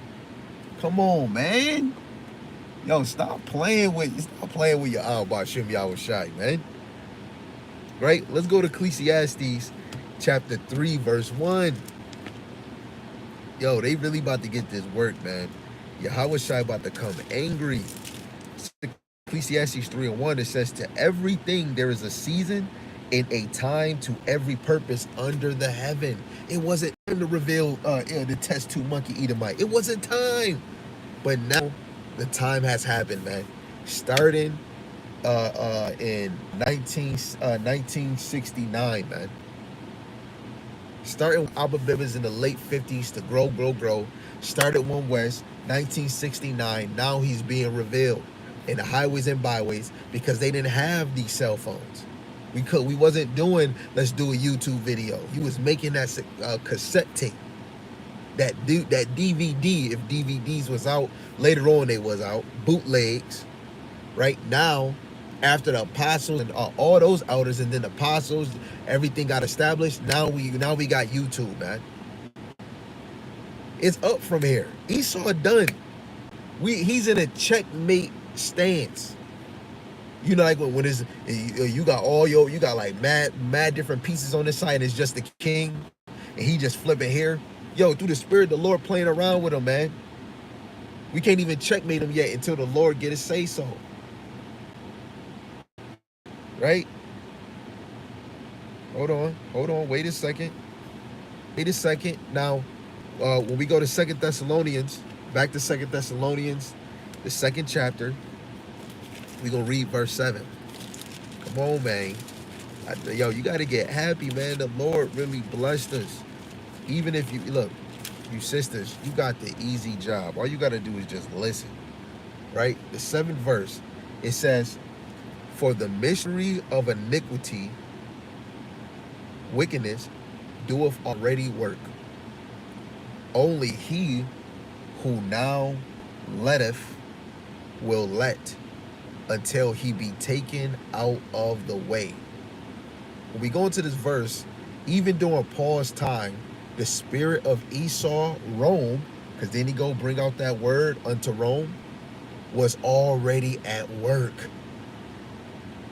Mystery of iniquity goes into hidden wickedness. Rome, the papacy, America. He who letteth, the Most High is allowing this for prophecies to be fulfilled. Hold on, wait a second. Let's get the classic. I mean, this became a classic verse for me. I don't know about you. Let's go to Job 33. Come on, let's go to Job 33 real quick. I'm over here in Psalms. Job 33, starting at 14. For God speaketh once, yea twice, man perceiveth it not. In a dream and in a vision of the night, when deep sleep falleth upon men, and slumbering upon the bed, then he openeth the ears of men and seal their instructions. Hold on, wait a second. Let's get Proverbs. Proverbs, is it 16:4? I hope I'm right. Is it 4:16? Come on, man. Yes, 4:16. Start at 14. It says, "In the path of the wicked, go not in the way of evil men. Avoid it, pass not by it, turn from it, and pass away. For they sleep not except they have done mischief, and their sleep is taken away unless they cause some to fall." Right? And we just said, look, in the time of Paul, Rome and ancient Rome, they was already getting crafty. That's why when you go to Revelations 13, they were exercising the same power as Rome. Think about it, right? So Revelations 13:2, just it says the dragon gave him his power. This is Rome, right? It says in his seat in great authority. So now when we go to Second Thessalonians, go back to Second Thessalonians, we're going to read the 8th verse. It says, and then shall that wicked be revealed. How is it being revealed? Whom Yahawashi shall consume with the spirit of his mouth. Who's the mouthpiece of the Lord? The prophets. Hold on, wait. Shh. And shall destroy with the brightness of his coming.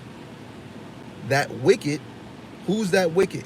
Capital, the W, which is the Western world, Esau, Edom, the beast system, starting with the elites, all the way through the 3 defiled frogs, revealed through prophecy, which we're in prophecy right now.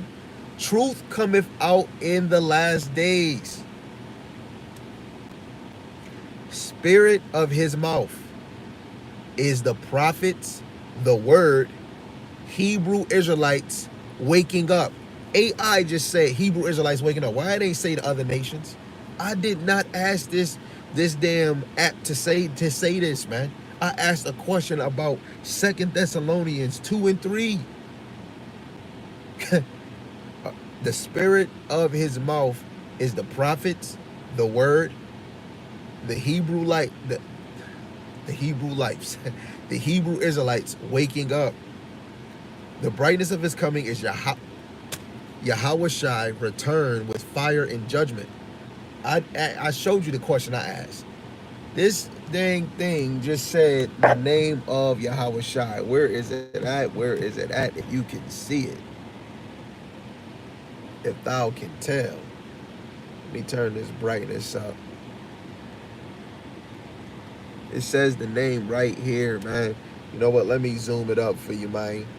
Let me zoom it up for you, man. Right? Come on, man. Right? Regardless, even though you got to know, the internet is always updating. So us using the internet and bringing forth this doctrine, right, of the internet is catching it, right? And this is just another example. How can AI get it and y'all can't get it? This AI don't got no faith. It's created. Man created it, right? Like what the apostle said, man. You gotta have, in order to really be in this thing or have the Rakak Wadash here, you have to be able to understand, have a quick understanding of the scriptures, right? Be able to be guided in the scriptures, right? So we're gonna get Isaiah 47 and 3. It says, thy nakedness shall be uncovered, right? This goes into them being revealed. Yeah, thy shame shall be seen. I will take vengeance. I will not meet thee as a man. When Yahawashi come back, he's not going to meet these fools as a man. He's going to come back in real power. Right? Let's go to Jeremiah 49 and 10.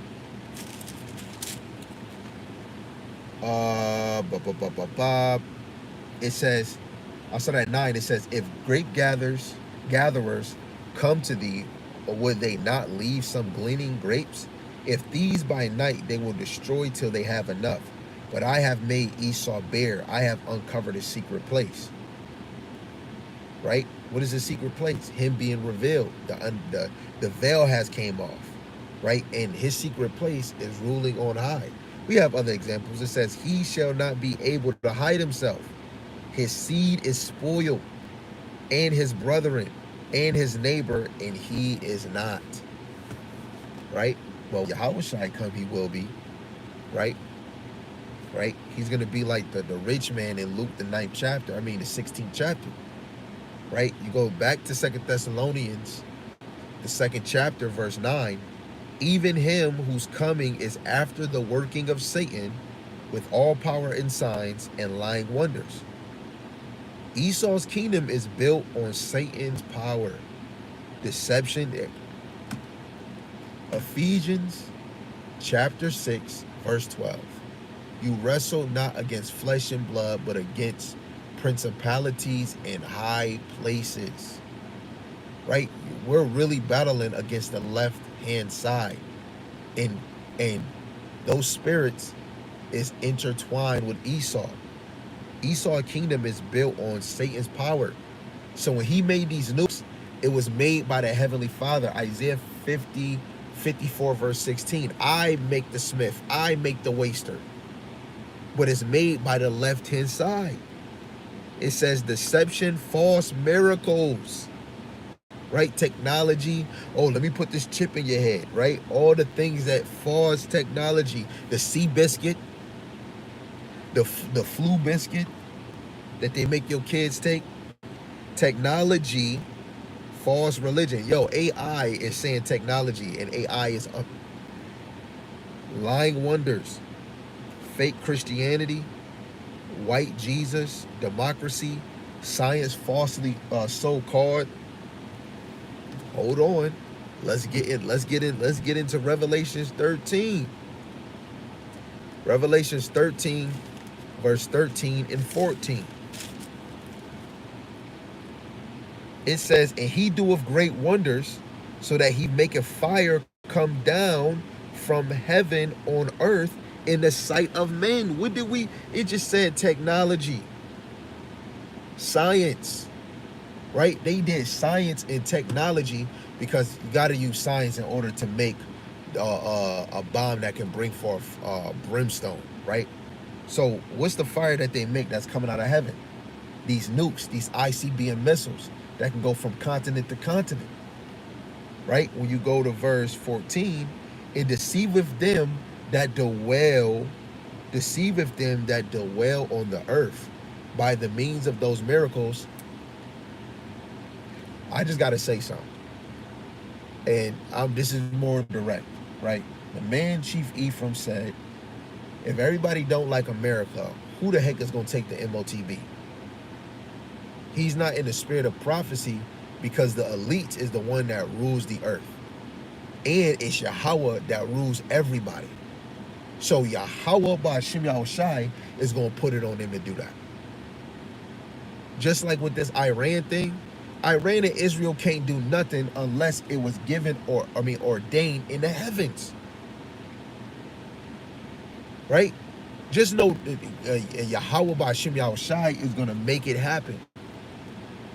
And all he really needs is just to whisper in the elite's ear, and the elite is going to establish both sides doing the same thing, man. Behind you, bro. Oh, whatever, right?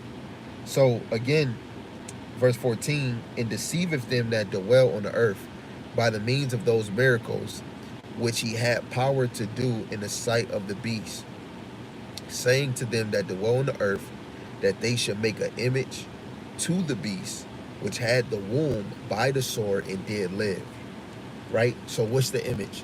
The image is the new world order. Right? The image is the new world order. It's not the new American order. It's the new world order. This is where it's going to be a global new world change, because when you go further down to 16, 17, 18, it's going to make both small, great, rich, and poor free and bond to receive a mark. This is going to be a new world order. That right there is a correction for Chief Ephraim, because this is a new world order. Going back to First Maccabees in the time of Antiochus, some people say Antiochus, where he said, everybody leave their laws and let's become one people. The heathen consented to it, and some of the Israelites did. Some of the Israelites on this side is the 2/3. If you believe that happened in the Greek captivity, you have to know that it's going to happen in a higher fathom on this side. Just had to say that real quick. So now let's slide over to Job, the 20th chapter. I believe we almost done. I believe. I believe. If we not, we will continue. This is Job chapter 20, verse 27 to 29. It says, the heavens shall reveal his iniquity, and the earth shall rise up against him. Right? The earth is going to rise against the wicked, which is Esau. Really, first really talking about the elect. The elect through the spirit were rising up against them by teaching this word, right? Our weapons are not carnal, but it's mighty in God, pulling down the strongholds, like the lies.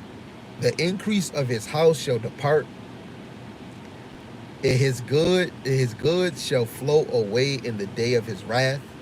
This is the portion of a wicked man from God, and a heritage appointed unto him by God. So the portion of the wicked, all his delights, right, his goods are going to be destroyed in America and Israel, right, and all these other nations. They're going to lose their riches because we're going to hunt them and put them under subjection. That's the example of raising the tabernacles of David, raising up the 12 tribes of Israel through the wisdom, knowledge, and understanding. And when they get raised up and then physically get raised by Yahawashi, right, we're going to subdue the nation, because that's what David did when he was ruling over the 12 tribes. He subdued the nations, right? So to 2 Thessalonians, we're going to the 10th verse, 2nd chapter, the 10th verse. It says, and with all deceivableness of unrighteousness in them that perish, because they receive not the love of the truth, that they might be saved. 2/3 of Israel in the nations are deceived. We just read in Revelations. They deceived the whole world, right? This beast is going to deceive the whole world. Rome deceived in their time. America's about to deceive the whole world in this time. So with all deceivableness and of unrighteousness in them that perish, which is really the 2/3, because they receive not the love of the truth, right? Really, truth is Yahawashi. St. John 14:6. They don't love this wisdom, knowledge, understanding, that they might be saved, right? Other nations are not being saved, right? But truly, the 2/3 in the nations are deceived by the miracles of this beast. They love lies. They love white Jesus, prosperity, gospel. Yo, AI is on point. Prosperity, gospel, sin instead of the truth, laws, commandments, and inheritance. Wait, let's think about something. Isaiah 30:10. What does that sound like? Talk to me nicely. We got to bring out the classics. This is what was he said, Yaramayan, the classic of classics. This is the classic, man. It's Isaiah 30:10. Isaiah 30:10, it says, would say to the seers. Seers, in old time past, 1 Samuel 9:9 were called prophets. Seers are visionaries. See not into the prophets, prophesy not unto us right things, but speak unto us smooth things, prophesy deceit. Wait, hold on, wait a second. It said prophets lie. Well, it is false prophets that are part of the 2/3. But let's go back to Revelations, the 16th chapter. Verse 13, and I saw 3 unclean spirits like frogs come out of the mouth of the dragon, and out of the mouth of the beast, and out of the mouth of the false prophet. The Roman Vatican is the false prophet that is prophesying smooth things, not right things. That's the Roman Vatican Church and everything that stemmed from it. Islam stemmed from it, right? Atheist stems from it. There's so many beliefs that stems from the Roman Roman Vatican Church, because that is the head peak of all religions on this side, outside of the Hebrew Israelite, outside of the truth of Yahawashi Yahawashi. It's undefeated. Yahawashi Yahawashi is undefeated. Let's go back and read this verse 11 in 2 Thessalonians. Come on. Right, 2 Thessalonians chapter 2, verse 11. And for this cause God shall send them strong delusion, that they should believe a lie. Right, the 2/3 Israelites and you other nations. The other nations was drinking the wine of Babylon, drinking the wine of these elites, man. The Most High allowed this deception because they rejected the truth. Right, you 2/3, hold on. Right, how did the Lord allow it? Let's see. Let's read a verse that we brought out earlier. Daniel chapter 4, verse 17. This matter is by the decree of the watchers, and the demand by the word of the holy ones, to the intent that the living may know that the Most High ruleth in the kingdom of men, and giveth it to whomsoever he will, and set up over it the bases of men. So the Lord is ruling his kingdom. The Lord is ruling his kingdom. So the Most High allowed this deception because he reject the truth. I mean, because the 2/3 reject the truth, let alone you other nations did too, right? I mean, of course, you know, none of the nations as a woman was like Ruth, you know. It says strong delusions equals Christianity, Islam, politics, education system. Education system is a delusion. My kids is in a delusion state because they get education by they get it doesn't matter homeschool, yeah, homeschool, or going to physical school. That's all a delusion. They ain't learning shit. When our kids first come out, we supposed to be teaching them. We supposed to be teaching them, "Thus saith the Lord," Deuteronomy, man.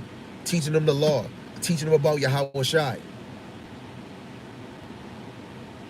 Because what did Jacob or David Rothschild said? He don't want a nation of thinkers. He want a nation of workers. He wants you to work, work, work, work, work, work. Right? YouTube get money just for you using a YouTube joint, premium or not premium. They get paid for the video, even though somebody else is getting paid. YouTube is getting paid because you're using it. How long you use it? You click, they get paid for clicks and likes, for filters. I don't know how they work it, but they get paid for a lot of these tools that's on these apps. So again, strong delusion equals Christianity, Islam, politics, and education system, right? And the things that's pushed in this world to make Jake believe it. Let's go to Romans 1 and 25.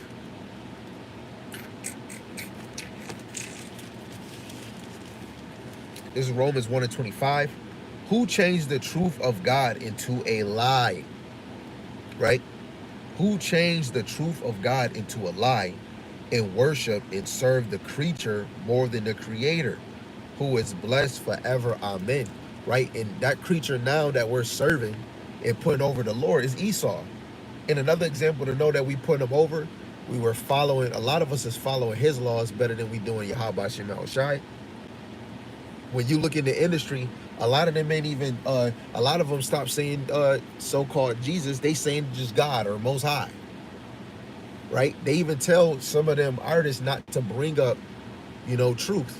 And even if you do, your career is not blooming the way that it is. And in some of y'all that is in some of these fable things, you doing some things for strange for a piece of change to get notoriety.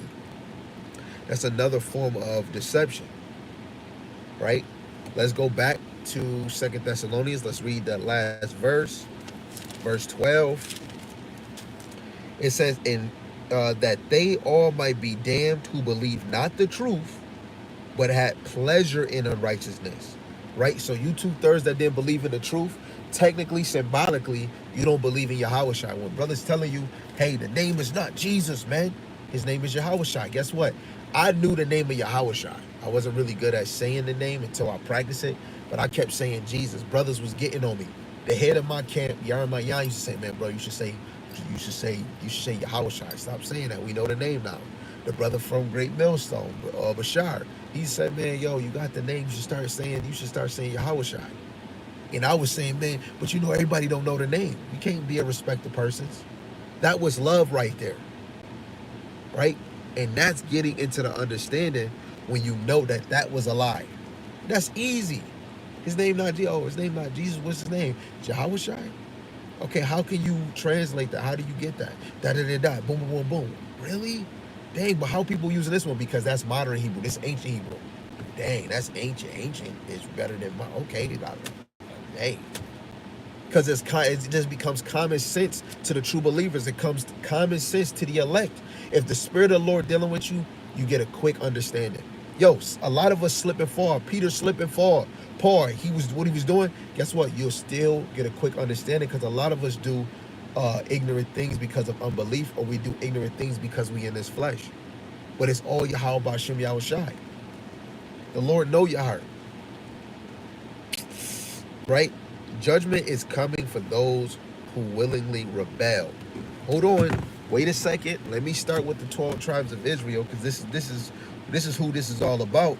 Let's go to First Peter chapter 4 in verse 17.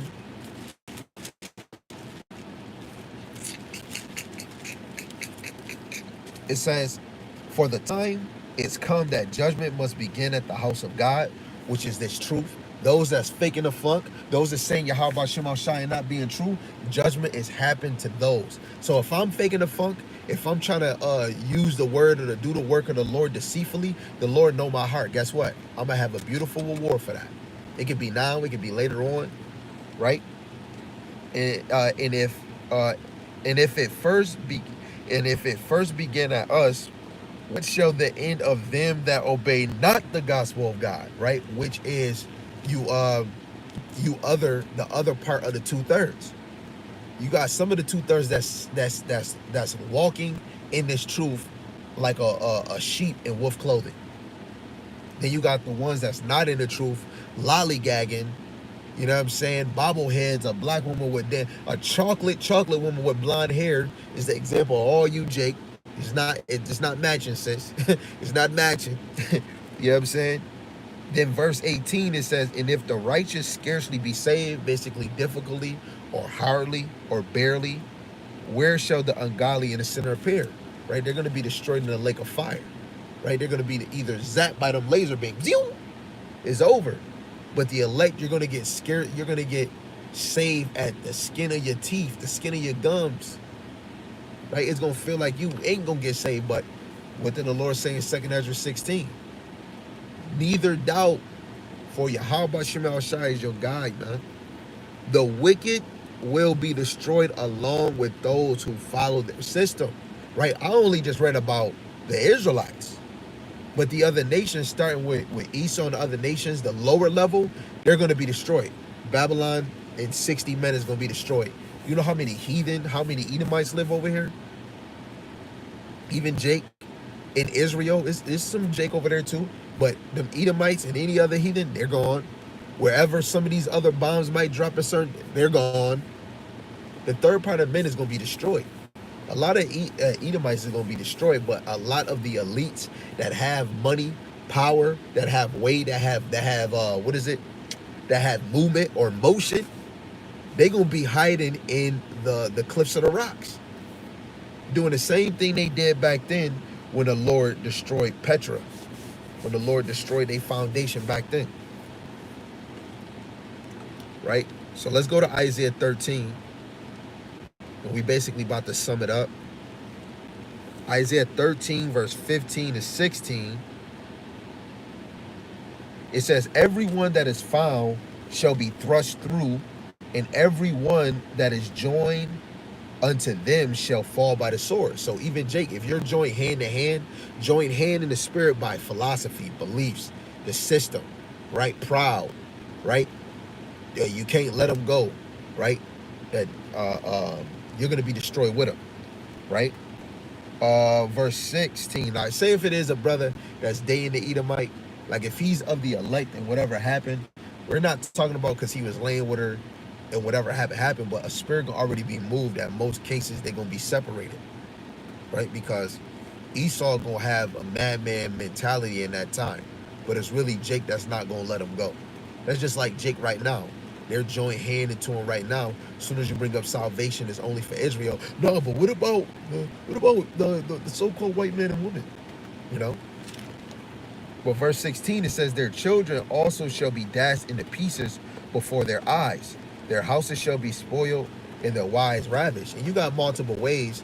People are going to be afflicting their children, but let alone the missiles, bombs dropping, right? You never seen a missile or a grenade just drop out of nowhere and you don't even, like, you see it, you see it, or if you don't, you see it or you don't, and you don't know the distance is going to go.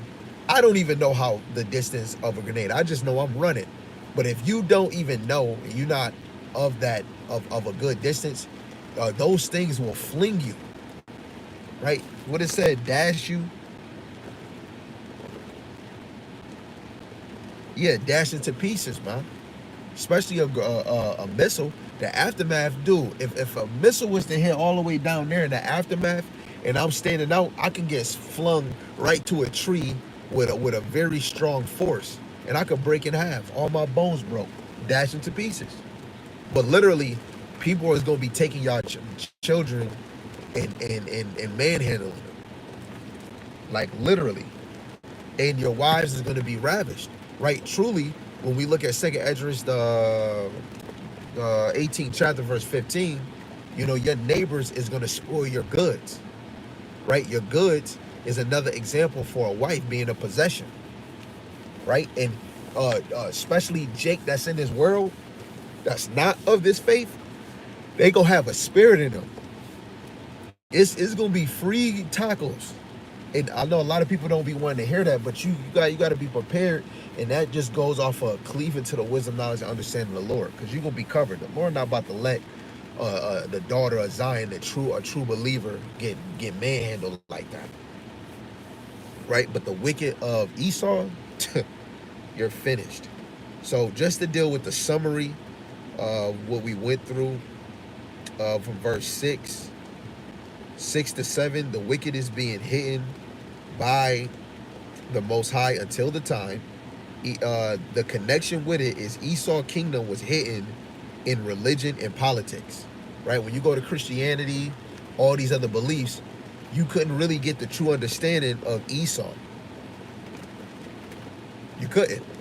But we want to talk about religion and politics. That's the main thing taught about on the earth. It's politics and religion. Back then, you was always talking about God, idols, and nations. Now you talk about politics and religion. Verse 8, the symbolic meaning for that was it was going into the wicked will be destroyed by Yahawashi.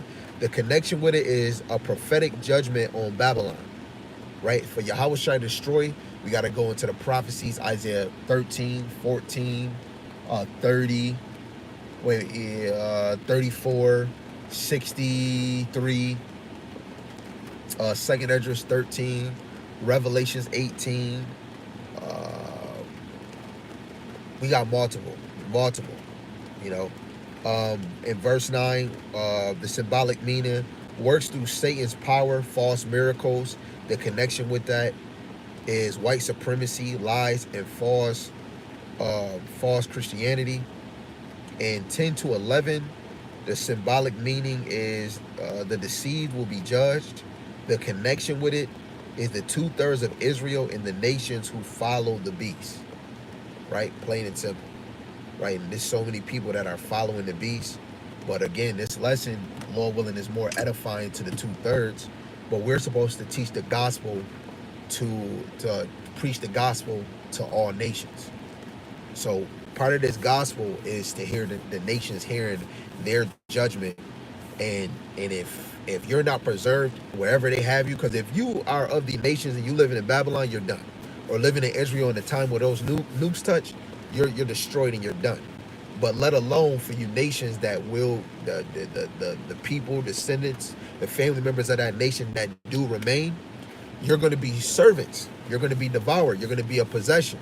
For 1,000 years, you're going to be work. Just like the elites, they just sit down. And America is still in motion. What do? They put taskmasters over you. And that's how we're going to have taskmasters that's going to be in order. And guess what? The men of the Lord are going to be ruling cities. And we're going to set up our own foundation, and shit is going to run in order, and we're going to have power, man. Right? And this is a sidebar. All nations was created to be servants. Israelites was made to be servants, but we have a straight connection with Yahweh Bashim Yahawashi because we're the sons of Yahweh Bashim Yahawashi. And the women were created for us to bring forth, to bear our children, right? To be our helpmate, to be part of our glory, right? The women is part of our glory, right? Without our women looking beautiful, they in order, that's part of your glory. That's part of your gift, you know? Your children is part of your glory, a part of your inheritance, part of your kingdom, you know, part of your this foundation. But you nations is a part of our inheritance. That's what you have to understand. This story was one-sided.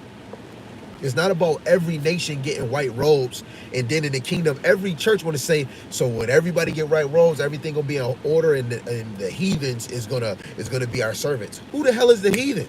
The heathens is the other nations, man. Right? Three type of people on the earth: the sons of the wicked, Esau; the sons of God, the Israelites; and the Son of Man. Those are the heathens, the other nations. Esau is gonna be with us for 1,000 years after this fall, right? And then after he's going to be wiped out, destroyed, his spirit go back to the Father, and he's going to set up that old way, and all other nations that got their inheritance or their possession of land back in Genesis, they're all going back to their land. But they're going to be under subjection and rulership under Yahawashi, David, the 12, and the 144,000 government body of Yahweh Bashim Al-Shai on the earth. The earth was made for the Israelites to rule under Yahweh Bashim Al-Shai. We can't rule it in this body, because this body goes off. The Lord is going to give us that glorified heavenly body that he has already set for us. You might not see it, but I bet you like Superman. I bet you like the Green Lantern. I bet you like Black Adam, right? Those little things, that's fictional. But when we deal about Yahweh Bashim Al-Shai, that's real. That's the real superhero. The guys that ain't no God except for Yahweh Bashim Yahushai. And he set up this story. He hitting all of this behind the veil. Now Yahweh Bashim Yahushai is revealing that, man. Right? It's a time. Right now we in the time, especially for the believers. This is the time to rejoice. The Lord is opening up the books, man. We want to give all praises, glory, and honor to Yahweh Bashim Yahushai, by Shimmer Kakwadash, the water Yahweh by Shimmer Shai, for allowing this lesson to come out, the water for allowing me to be edified in your sheep. Double honors to the elder apostles and the elders of great millstone who rule well and teach well through the Spirit. And a mighty shalom to the hopeful elect in the same Spirit, teaching his word and believing his word in the same Spirit and his sound doctrine. Lord willing that you all can continue to endure and be sincere. Shalom to the Akbath Yum. Lord willing you can continue to pursue your lot, which is being a loving and silent and virtuous wife. Lord willing, you can continue to endure and be sincere. And Lord willing, the Most High have mercy on the other brothers and sisters that's not in faith. Shalom, shalom, and to the brother that said, his story, his plan, his beginning, and his end. Amen. With that, shalom, shalom, abba, abba. Till next time.